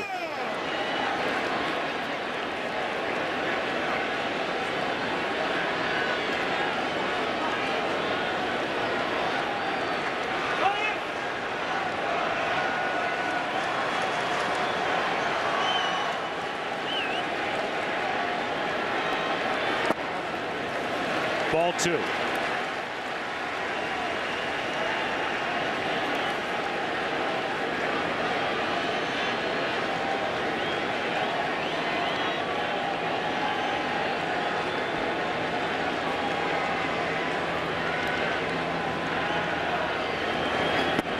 Inning is over, but major damage is done.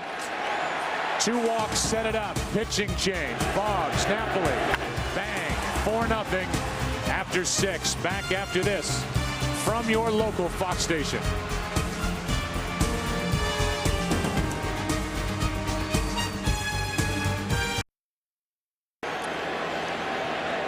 Little breathing room now for Derek Holland as he goes to work in the 7th. It'll be the heart of the order for the Cardinals. And Holland has the luxury of facing Pujols up by 4, leading off. Holiday and Berkman will follow. Strike one.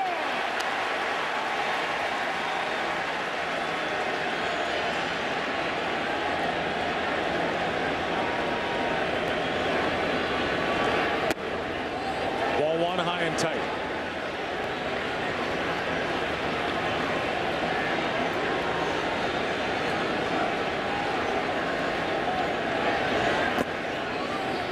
Ball two bounces in. Only 19 more runs scored last night than tonight. Yeah, I said during the game last night, and you agreed with me, we might see the same type game in game 4. I thought so. I thought all 3 games in this ballpark would be like that. We're not through here tonight, but no sign of tonight's game being anywhere like last night's game. And Ron Washington's about to get his starter. He's got him in the 7th. If he can get him through the 7th, then it's set up for Adams and Feliz, 2 shutdown guys out of the pen.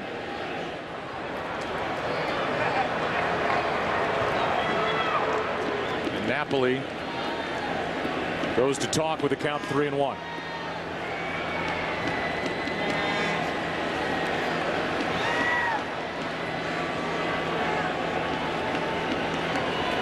Pujols is grounded out, fouled out to first. Trying to help the Cardinals make some noise in the 7th, full count. And he went right after him.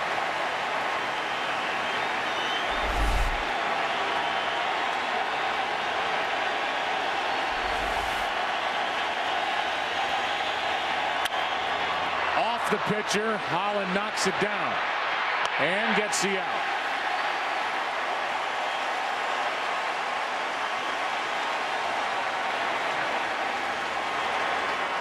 Holland's fine once again. Tonight's Volkswagen Passat trivia question. Albert Pujols and Yadier Molina had 10 RBIs in last night's game 3 combined, tying a World Series record for most RBIs by teammates in a single World Series game. They tied the record of Bill Dickey and Tony Lazzeri of the Yankees, who each had 5 in game 2 of the 36th World Series at the Polo Grounds. The Yankees' first World Series without Babe. So Babe Ruth wasn't there, and the Yankees prevailed in 6 games over the New York Giants. Ball 1 to Holiday. Strike 1 to Holiday.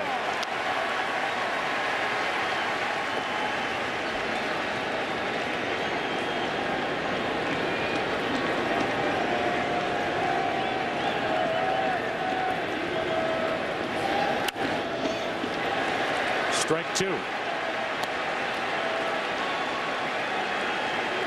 Once again, Eric Karros saying on the pregame show that Derek Holland must pitch inside. Derek Holland said that Derek Holland must pitch inside. And so did Ron Washington. And he has tonight. 2-2. Ron Washington telling us in his office Derek Holland needs to grow up tonight. I need him to step up, he said, and he has. Full count.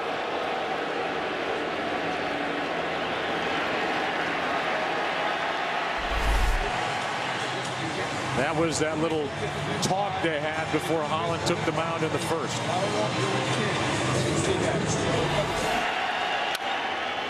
He took care of Pujols and now gets Matt Holliday 2 out.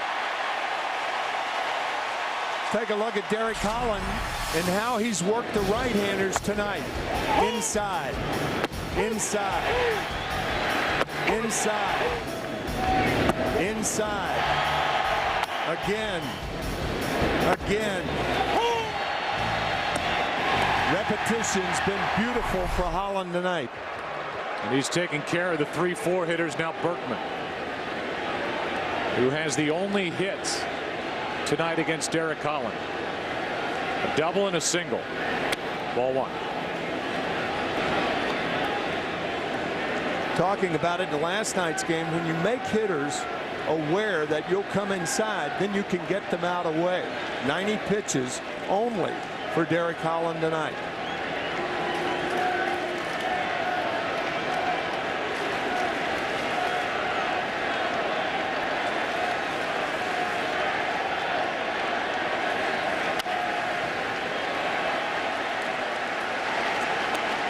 Strike one on Berkman. And you start guarding against that pitch inside. You're slower with the bat on the pitch away. That's the cat and mouse. And the mustache is very important. So now he drills the outside corner, trying to retire Berkman for the first time tonight.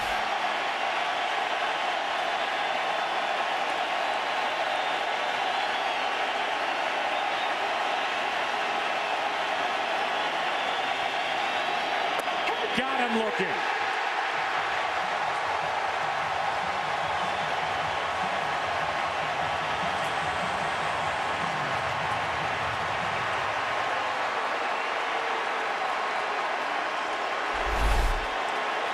After going away, back inside. And strikeout number 5 on the night. And the reaction from that Rangers bench. Time to stretch, and we join public address announcer Chuck Morgan for the introduction of God Bless America. And now, ladies and gentlemen, we ask you to please rise as we pause to honor the men and women of our armed services, both at home and around the world. Tonight, we invite you to join in singing God Bless America with Master Sergeant Erica Stevens of the Texas Air National Guard. God bless America, land that I love. Stand beside her and guide her through the night with the light from above. From the mountains to the prairies, to the oceans, white with foam.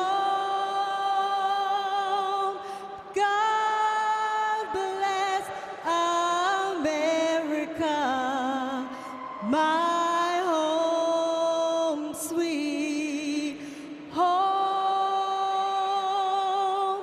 God bless America, my sweet home.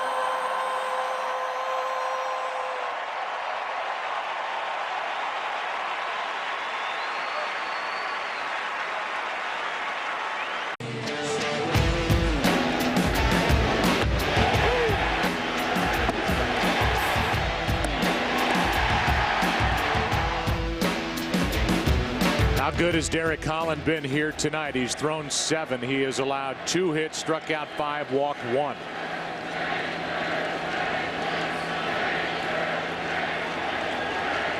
Elvis Andrus first up against Mitchell Boggs. Breaking ball misses, ball 1. Obviously the happiest person, as you look at Jake Westbrook warming for the Cardinals, the happiest person about Derek Holland's performance tonight is Derek Holland. The second happiest person, his dad Rick, who joined us last night for our meeting with Derek. And it was very, very nice. His father, the proud father of 2 sons. They're both left-handed. That's strike 2. In fact, they've traced the genealogy of their family back a couple of generations, and they don't know where the left-handedness came from. His dad joked. He said, well, the second Derek was born, I put a baseball in his left hand. He got me on that one, too. I said, you did? He said, no, I was just kidding. Makes for a good story. Here's a little floater into right. Alan Craig can't make a diving catch. At least 2 bases for Elvis Andrus. That's what it is, a leadoff double. Good try by Alan Craig. The short hop, the carom over hash line, and Andrus with the leadoff double.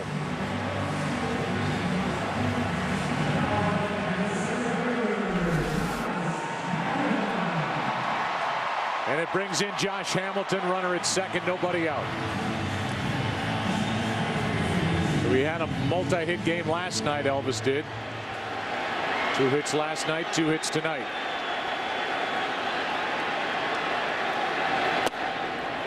Ball 1 outside from Boggs.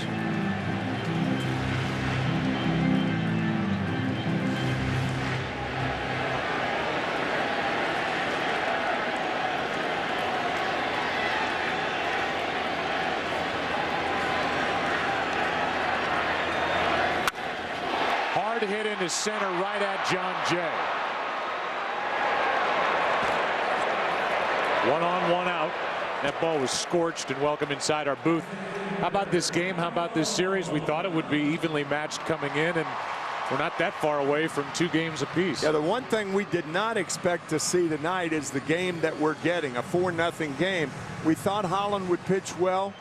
Edwin Jackson matched him almost, with the exception of that early run, and then the big 3-run home run by that guy, Mike Napoli. And I mean, he hammered it to left field. The walks set it up, and those 7 walks eventually came back to get Edwin Jackson and the Cardinals. Strike 1 on Michael Young.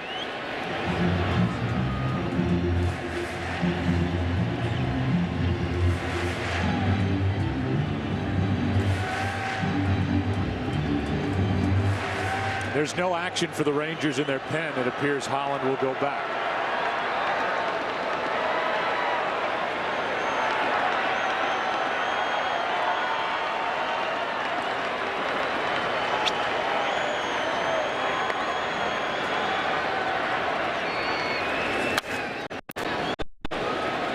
The interesting thing about this game tonight is Derek Holland is finally pitching like the Rangers hoped he would coming into the postseason. If this series were to go 7,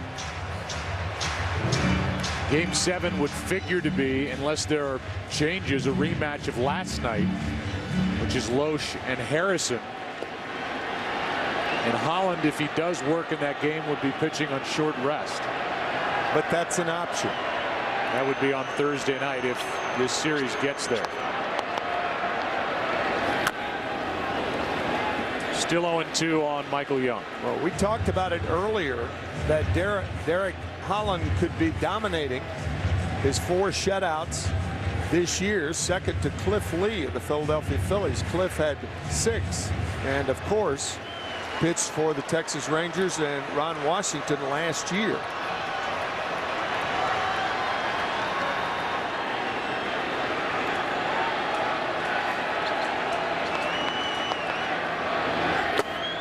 Foul tip.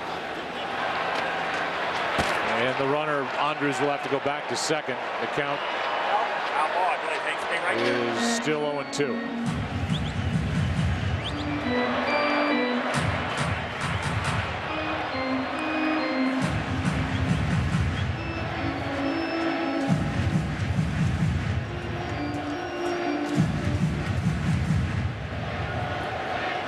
We said we'd check on Zoe Deschanel later on and here in the 7th. The stars from primetime on Fox, Matthew Morrison, Glee, and New Girl, they're gone. 6 innings and flee. Or maybe they're just out getting a snack. I don't think so. All of them at once. Those seats look left. The count's still 0-2 on Michael Young. It's like that kid throwing something out of the seats last night. We will find you with our cameras. You will be held accountable.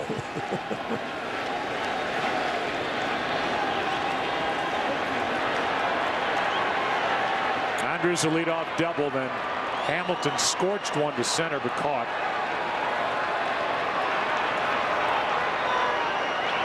And the 0-2 from Boggs to Young. Out of play.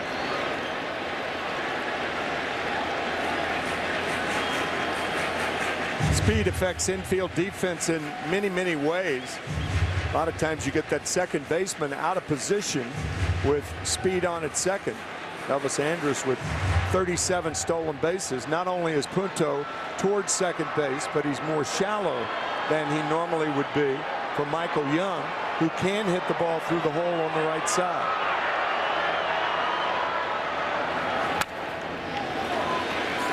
'96 from Boggs, and the count's still 0-2.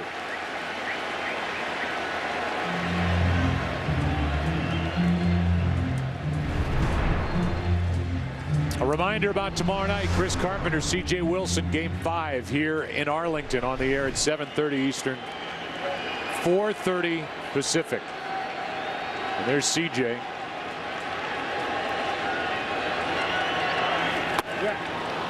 Boggs wins that battle. 2 out in the inning, and Mitchell trying to get around that leadoff double. The World Series is sponsored by Verizon, America's largest and most reliable wireless network, and by the revolutionary new Nikon One system. Huge in every way except size. With 2 out, here is Beltre. Elvis Andrus still at second.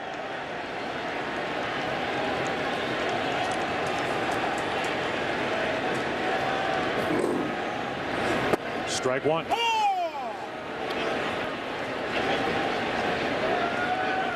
One trend has continued, one has not for Texas here in Game 4.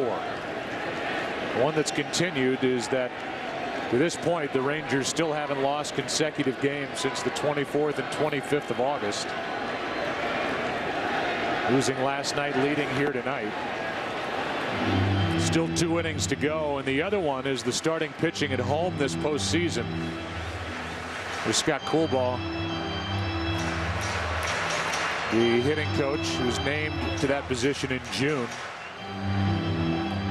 One that hasn't continued is the starting pitching at home. 6 starts for the Rangers. The group in combined for an ERA of over 6.5. Opponents hitting .324 against him. Holland has changed that.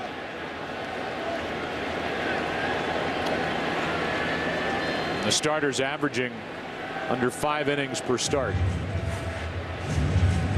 Holland, it appears, will pitch at least into the 8th.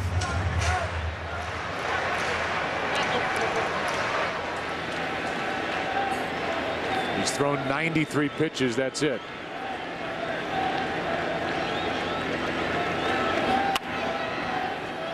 Still 0-2 on Beltre. You may remember Game 3 of the American League Championship Series when Adrian Beltre was the hitter against Doug Fister. Doug kept wearing Beltre out.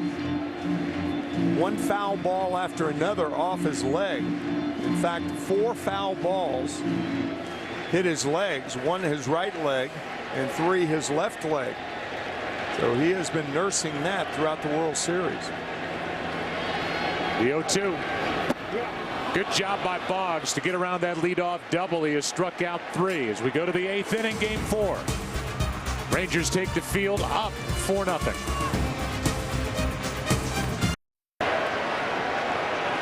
It has been a while since Ron Washington's been able to send his starter back out there for the 8th.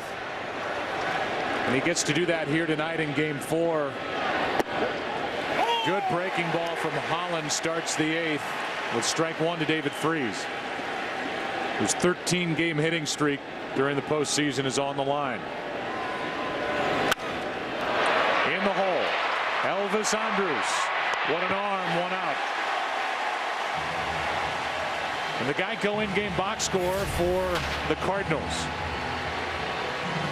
All offers except for Lance Berkman, who's 2 for 3 with a double and a single. The only blemishes along with a walk. Picked up by Punto in the 6th against Derek Holland. I know it doesn't work like that as Mike Adams is warming for Texas. Tony La Russa probably thinking, why didn't we save some of those runs last night? Strike 1 on Molina. 16 runs were scored by the Cardinals last night. Nada tonight. Nothing. 15 hits last night, only 2. Because of that left-hander, the 25-year-old from Ohio. Over but low. 1-1. Mark McGuire, the Cardinal hitting coach. And the big difference from last night, that drops in. 16 runs, nothing tonight. The average, the home runs, 3 of them by Pujols. The other by Alan Craig. This crowd has had fun tonight. And these sports fans in Arlington have had a blast watching the Cowboys beat the Rams to even their record, and now trying to even this World Series are the Rangers.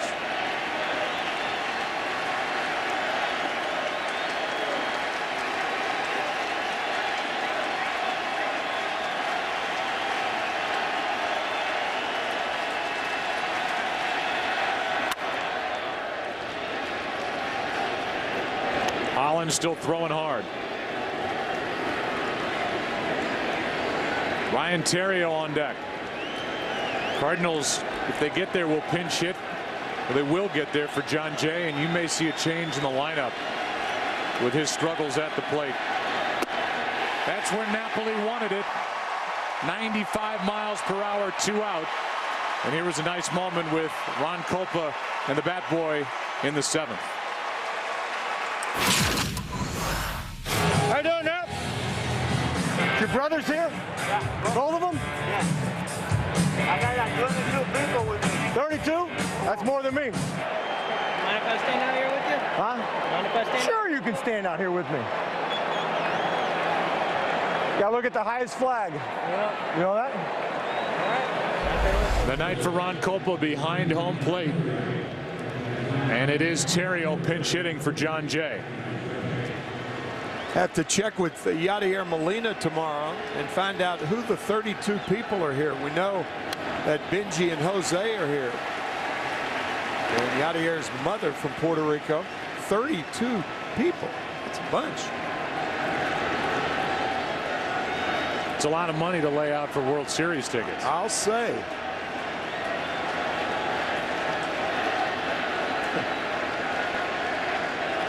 The 0-1. 95. That's as hard as Holland has been throwing since the beginning.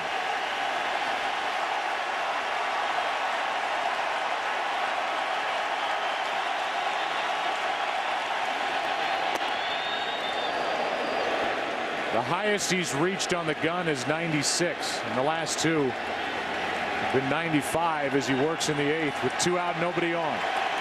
Now working fast. Why not? In control and leading 4-0 in game 4.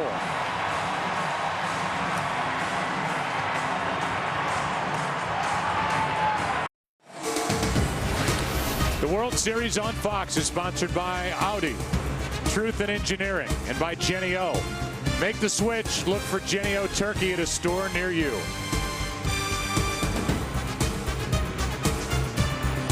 How cute is that? She's still here, clapping for the Rangers. As Skip Schumacher takes over in center. And Jake Westbrook makes his first Cardinal postseason appearance. He was left off the roster in the division series in the NLCS. He was added at the expense of Kyle McClellan, who grew up in the St. Louis area. Westbrook for this 8th inning as Neftali Feliz gets loose. 1-1 on Nelson Cruz. 4-0 Texas.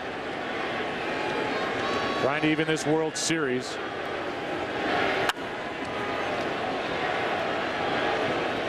And trying to assure that this series will go back to St. Louis. Who will have the edge when that happens?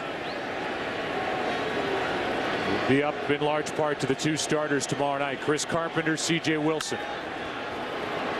With a fly ball into right. Late break by Alan Craig, and it's a hit.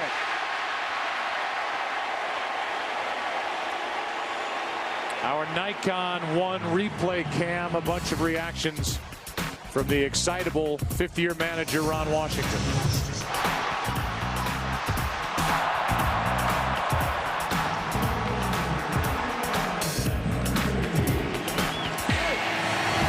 There's no show there. That's just Ron Washington. That is perfectly natural. That's right. Said he feels the spirit. He is just delightful. We mentioned from New Orleans.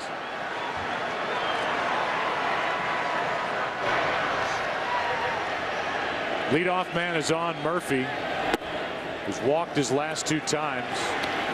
Walked right in front of the 3-run home run by Napoli in the 6th. Bats in the 8th.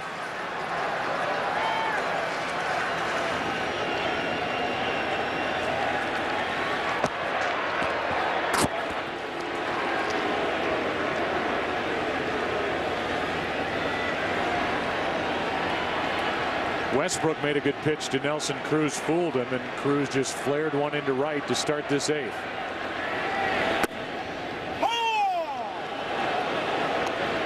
One ball, 1 strike. When Jake Westbrook is right, he gets a lot of ground balls.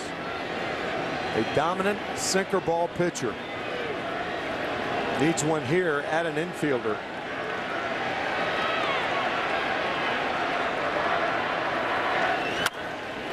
There's that good sinker, and out number 1. You don't want to read into it too much, but it's not off the board for Jake Westbrook to work his name into the starting rotation discussion with an eye on Game 7 with Kyle Loesch, who didn't have much after the first 3 innings last night, scheduled to pitch a Game 7 if this series gets there. It's Carpenter tomorrow, then Jaime Garcia in Game 6. After the off day. After the off day, and then any and everybody would be available for Game 7, but Westbrook stumbled down the stretch, but when he's on, and they've been pleased with his work on the side, seems to have good velocity right now. He's the kind of guy that can keep a team in the ballpark. Strike 1. Ken Rosenthal, you have more on that? Joe, Westbrook was not on the Cardinals roster during the NLCS, but he stayed sharp by throwing 3 separate bullpen sessions, each 60 to 70 pitches. He told me the last of those sessions, on the final day of the NLCS, was one of the best bullpens he has had all season. And it caught the attention of Dave Duncan. That's why he was activated. 1 ball, 1 strike. Westbrook pitching for the first time since September 27th. He lost 5 of his last 8 decisions. That made La Russa's decision easier earlier in the postseason. That's why those bullpen sessions are so important. Tony La Russa and Dave Duncan, knowing that you need a lot of work if you're a single ball pitcher. If you're too strong and you've had too much rest, you get the ball up, it straightens out, no sink to it.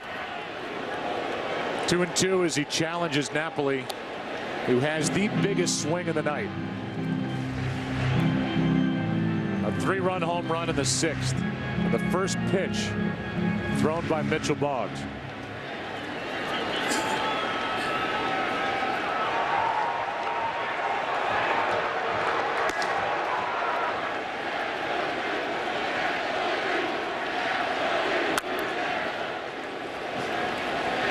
Still 2-2. Cardinals in the 9th inning will have Punto, the number 9 guy. Then for Colin, Allen Craig, if anybody gets on Pujols. In what is now a 4-run game.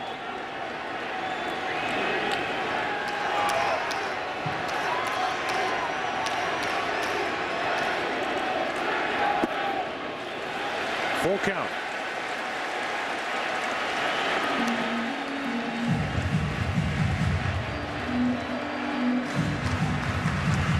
Westbrook has been in the postseason before with the Indians. And they took on the Red Sox back in '07.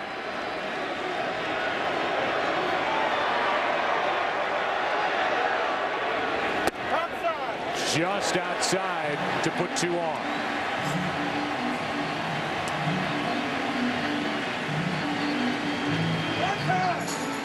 Tony La Russa saying, where's that to Ron Copa, realizing that Jake Westbrook is not a hard thrower and needs those borderline pitches. But it was outside. Good call by Copa.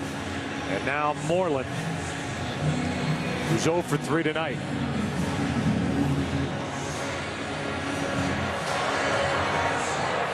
So one thing, it's tough to argue about a pitch on the outside corner from the dugout because you can't see the outside and inside parts of the plate. You can see height. And managers, more often than not, are reluctant to argue about pitches that could be outside or not. Sometimes you go on the catcher holding the ball, and because Molina was right there, that's why La Russa questioned that pitch. Strike 1 hits the outside corner to Moreland. Hit one back to the pitcher, struck out, fly to center.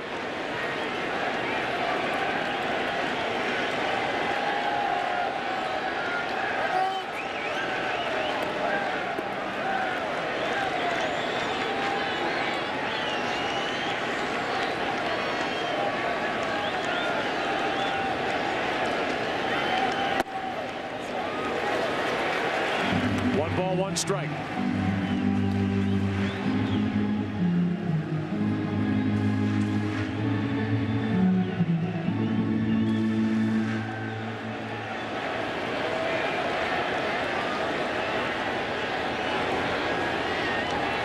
The next to Moreland.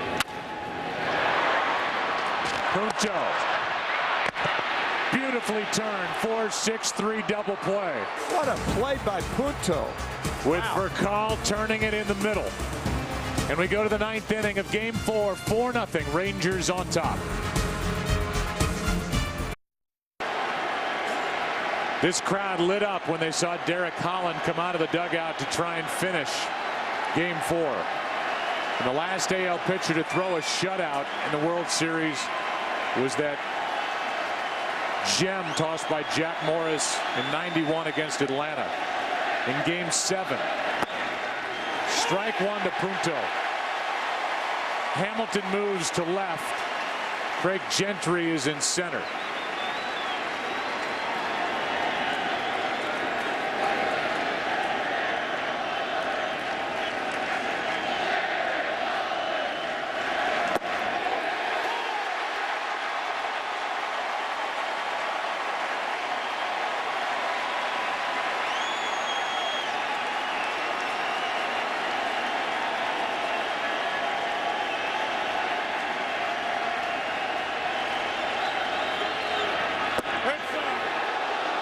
Just inside.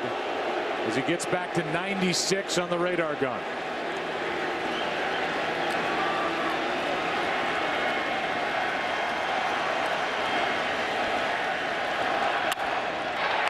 Beltre down on a knee, 1 out.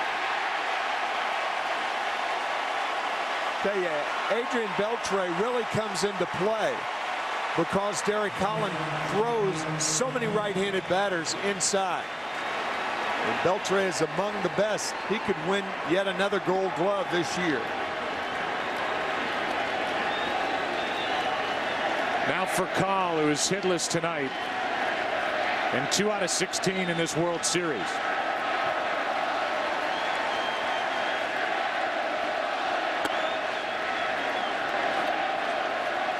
Chanting Derek Holland's name.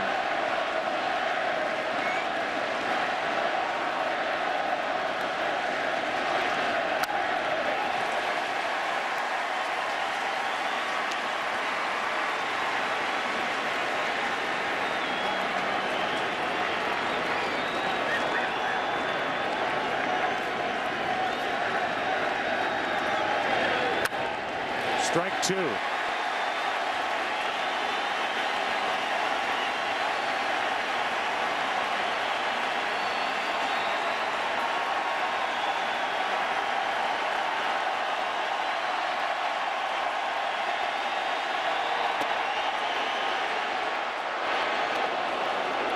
Two and 2 for Holland, who is really working rapidly, getting it, getting his sign, and bringing it. Ball 3. And any hiccup will probably see Feliz. Holland and Napoli with great pacing, rhythm, cadence, and stuff.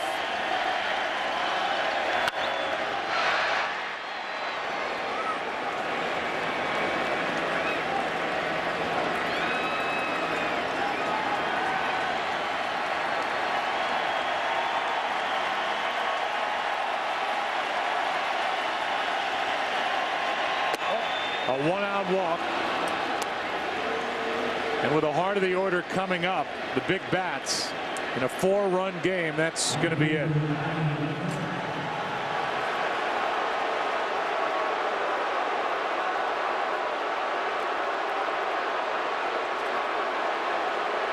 A 116 pitch night.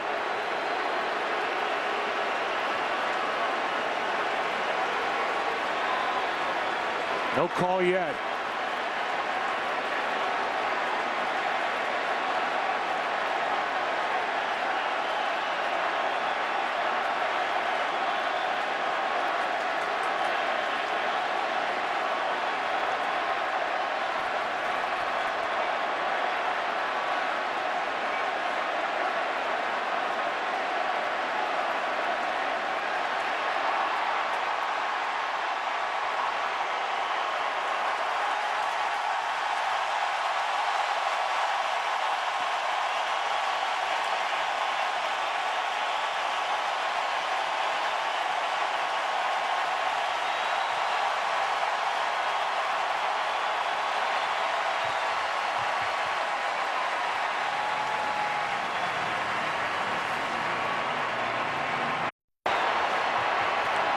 Look at all those smiles in that dugout for the work tonight of Derek Holland through 116 pitches.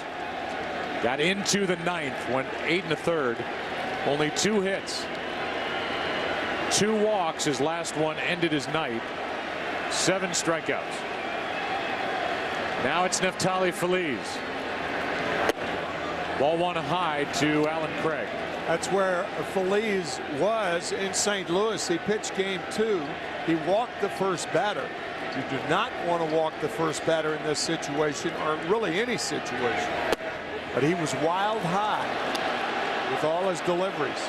Pujols on deck, then Holiday, Berkman, all the big bats are stacked up. I think you have to take a pitch right here. Make him get the ball down in the strike zone. And he does, down and away. 3-0.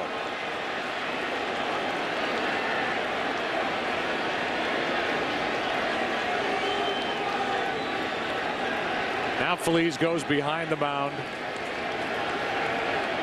And you see the anguished looks on the faces of the fans here at the end of a long day of pro sports in Arlington. 3-1.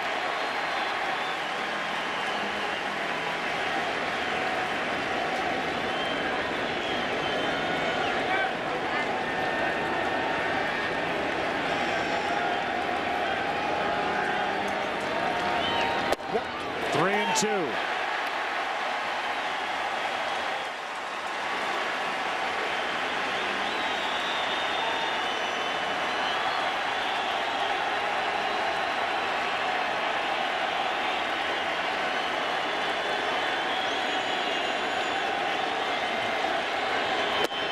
Two on with one out. And Alan Craig never had to swing the bat. Here is Pujols.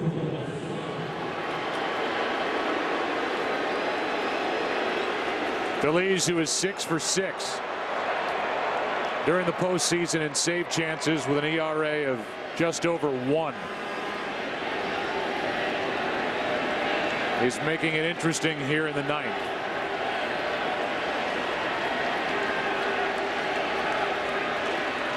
Pujols hitless tonight, went deep 3 times last night. And he goes after the first pitch. Fly ball down the right field line, and Moreland can't get there.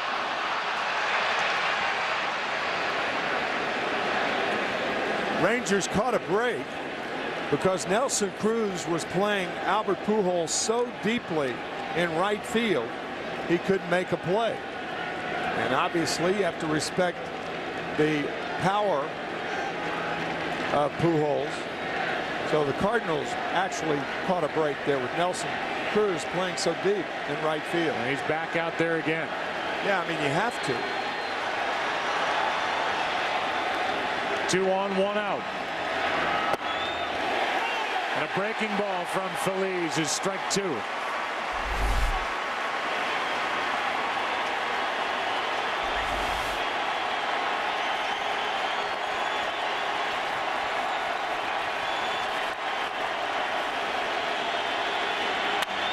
Pujols into center.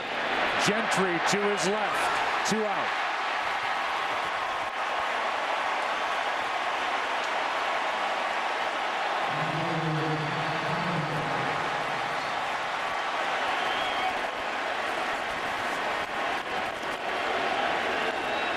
And now the last chance for the Cardinals is Matt Holliday. If he can get Berkman to the plate, Berkman would represent the tying run. John Daniels, the young general manager who has done so well here with the Rangers.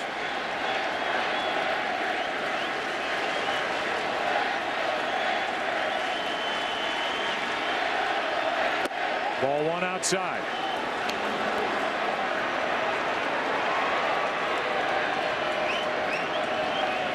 Any way to reach first base, that's in Holliday's mind right now. It's 2-0.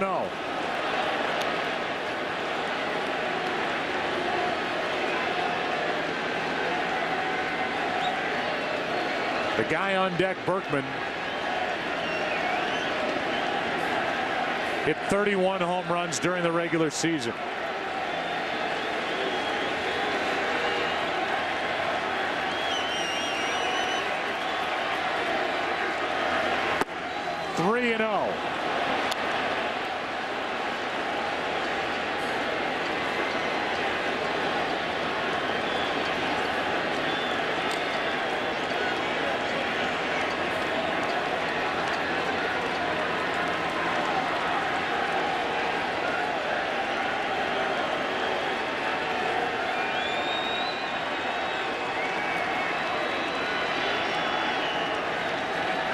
We'll take one.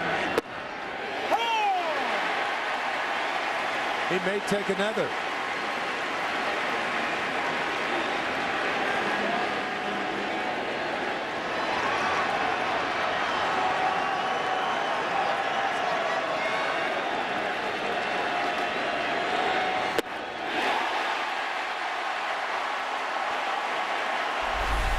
That pitch could have been up.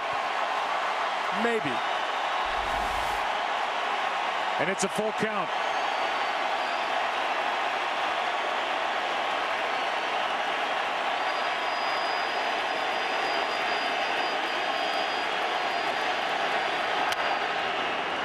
Holiday spoiled the pitch.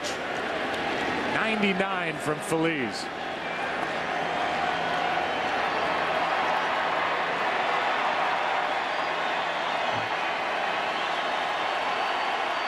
Feliz means happy in Spanish, and these fans have been happy throughout. Runners will go. And another foul from Holiday on a 98-mile-an-hour fastball.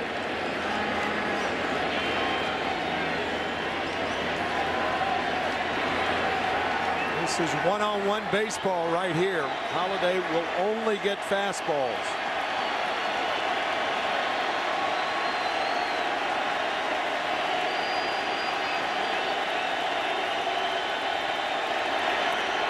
Game over. Rangers win it 4-0.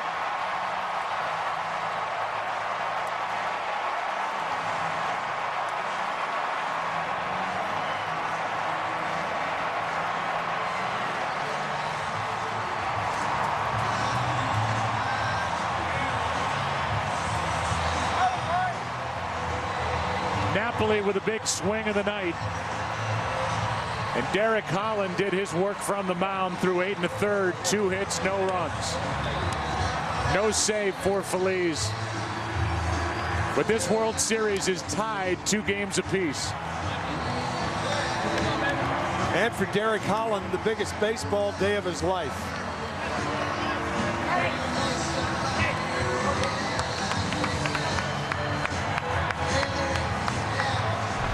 And it was all heat from Feliz.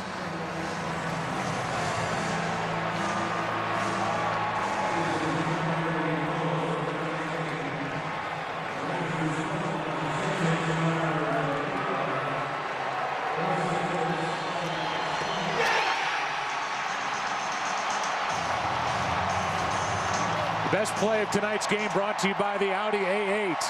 True greatness should never go unrecognized. In the 6th, first pitch. And Napoli got on top and rode it out for a 3-run shot and a 4-0 lead. That's how it ended.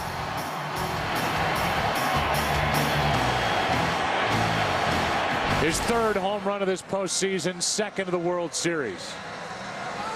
And it is our Chevrolet World Series postgame show. And we go down to the field in Ken Rosenthal. Thanks, Joe. Derek, you had a number of nights like this during the regular season, not so much in the postseason. What was the difference tonight? I was very focused tonight, and I knew this was a big game for us. I knew I had to really step up, and I made sure I was prepared. And I was very motivated for my last start against the Tigers. You know, I didn't go as long as I wanted to, so I made sure I was doing everything I possibly could to get myself prepared. Now, you had 2 notable conversations with Ron Washington. Tell me what he said to you before the game in the dugout and then in the 9th inning on the mound. I was just making sure, you know, if I go in, you know, I know I'm not trying to hit him. He's like, it's not intentional. Just keep doing your normal game plan. But just make sure, you know, if you hit him, one of our guys is probably going to get hit too. So make sure you stay focused. You know, go in there, kind of back him off the plate a little bit and just continue to pitch your game. And then obviously his second conversation, I was begging to stay out there. You know, I told him, I was like, I'm going to give everything I got. I can get this double play. I'm feeling really good. Just let me finish. If I don't get it, you can take me out and let Neffy face Pujols. Now, what about the crowd? They were cheering when you came out for the 9th. They were chanting your name, and then you got the huge ovation walking off the mound. Yeah, it was huge. My fans stay into it all the time. That's what I love about the Texas fans. They're in the game nonstop. I mean, they're roaring no matter what's going on. They definitely showed it tonight. And then when I came off the field, arm hairs were sticking up. Not like I have much, but man, it was tingly. It was like a crazy feeling, but it felt good. Derek, thanks very much. Joe, back to you. All right, Kenny, thank you. He's been trying to grow that mustache for so long. Now he's talking arm hair. What a day for the sports fans in Arlington. Hamilton and Berkman went over to toss the coin. Cowboys beat the Rams, and then over here down the street, the Rangers beat the Cardinals. One big swing by Napoli. And a lot of great pitches from Derek Holland. Back after this, 4-0 Rangers. Welcome back to the Chevrolet World Series postgame show on Fox. And for the first time since 2003, when the Yankees battled the Florida Marlins, the World Series is tied at 2 games apiece. Rangers a winner here in Game 4, 4-0. Hi, everybody. Alongside Eric Karros, A.J. Brzezinski of the Chicago White Sox. I am Chris Rose. And A.J., did you notice that this is the first American League shutout in the World Series since? 05, Game 4, Chicago White Sox 1, Houston Astros 0. Yeah, he had his pom-poms up all night. Yeah, he was putting down the right fingers. For once, finally. You were giving out the right game plan in the pregame. I mean, you said Derek Holland. You basically challenged him. It was almost like he was listening to you, Eric. Well, I mean, I think it was obvious. He had to go inside, especially after what St. Louis did to this pitching staff last night. And that's what he did. You don't have to hit anybody, but you have to show that you will throw inside. Here, Alan Craig is up and in. That's just to keep him off the plate. Then that opens up the outside part. Ground ball to first. They can't dive over the plate. Oh, that ties up Matt Holliday. And then what does that do? It opens up the outside. Derek Holland, before the game, Ron Washington told him in the interview, we heard him say, hey, it's okay to go inside, and if you hit somebody, you hit somebody. You can't pitch scared, and what I mean by pitching scared, if a pitcher is out there and he is worried about hitting a hitter senses that, and then you just dig right in. But if you're a pitcher and you're saying, hey, I don't care if I drill you in the ribs or get to that inside part of the plate, this is my plate. That's what Derek Holland established tonight. Derek Holland really was unbelievable tonight. He pitched the game of his life in the World Series. Here's the thing. I want to talk about the Texas offense. Edwin Jackson went out. He had good stuff. He had a good game, but 7 walks. What does that do for you? It turns the lineup over. The Rangers only went 1 for 8 with runners in scoring position. What was the one, though? Mike Napoli, 3-run homer. They finally got to him. They finally got the hit. It wasn't off Jackson, it was off Boggs, but they finally finished off Edwin by being patient, working the count. Only 59 strikes and 109 pitches. The Rangers did a great job of being patient, working, and finally coming up with a huge hit. Yeah, it was all about that Rangers battery tonight, the law firm of Holland and Napoli. In fact, a few moments ago, our Ken Rosenthal caught up with the Rangers backstop. Mike, 6th inning, 2 on, 1 out. It's an obvious double play situation. Yeah. Boggs comes into the game. You hit the 3-run homer. What was your mindset coming into the at-bat? I mean, I knew he had a good sinker in there trying to get me to hit into ground ball. I was looking fastball, try to get some up in the zone and, drive it somewhere. And I got the pitch I can handle and, did a good thing with it. Derek Holland, what made him so successful tonight? Getting strike 1. We preach to him all the time about getting strike 1 so he can do different things and try to keep hitters off balance. And, he did that tonight. Mixed inside and had a good curveball. Hey, you guys seem to have a lot of fun with him. Talk about his personality and what makes him so unusual. He's crazy. He's messing around all the time. He wears all kind of funny shirts all the time, and he's a young kid, and he acts like it at the park, and we enjoy him in the clubhouse. Series tie 2-2. Wilson and Carpenter tomorrow night. What do you see the rest of the way? It's gonna be we got best out of 3 now, so we expect CJ to come out and follow up his good start from last time, and get out here and play our style of baseball. Mike, thanks very much. Back to you. All right, guys, thank you very much. All right, so first 2-2 series since 2003. It's really something that baseball has needed, and we've seen it all. We've seen 2 one-run games in this series. We've seen a 3-homer performance by Albert Pujols, great pitching by Derek Holland. What do you see tomorrow with a pair of aces on the mound? I see another great pitching performance. I see much like Game 1. I think C.J. Wilson won't walk as many guys. Chris Carpenter's last few starts in the postseason have been unbelievable. I think it's going to be a lot better pitch than we've seen the last couple nights. A lot of strikes. The offense is going to struggle even though we are here in Arlington. I think we've seen a blueprint right now. C.J. Wilson can learn from Derek Holland and how he threw tonight. Again, establish the strike zone inside. And hey, are you listening to this crowd behind it? I know it's not Milwaukee, AJ, and I know it's not a home field advantage, but this place is rocking. It is, and we know one thing's for certain. That Dutch stash that Derek Holland has, it lives at least another few days. He's not shaving that thing for a long time. Now, we might see him back in Game 7 if we have one in St. Louis. We know one thing. We are definitely heading back to St. Louis for a game on Wednesday night, but first things first, we will see you tomorrow night for Game 5 of the World Series here on Fox. Hey, a quick reminder that coming up next, except on the West Coast, it is your late local news. And tomorrow night, we bring you Game 5 of the World Series right here in Arlington, Texas, starting at 7:30 Eastern, 6:30 Central, 4:30 Pacific. Promotional consideration paid for by the following.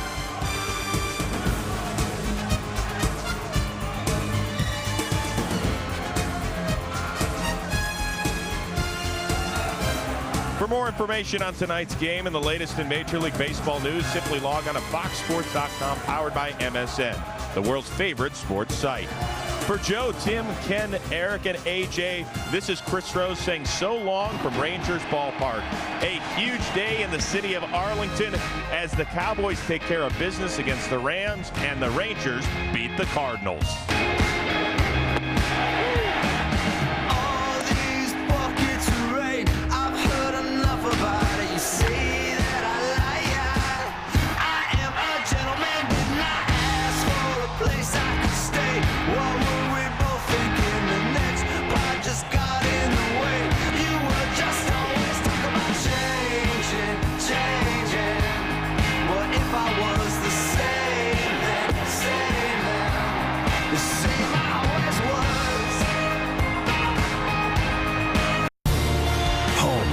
Major League Baseball, the National Football League, the UFC, NASCAR, and the UEFA Champions League Final. This has been a presentation of Fox Sports. We are Fox Sports!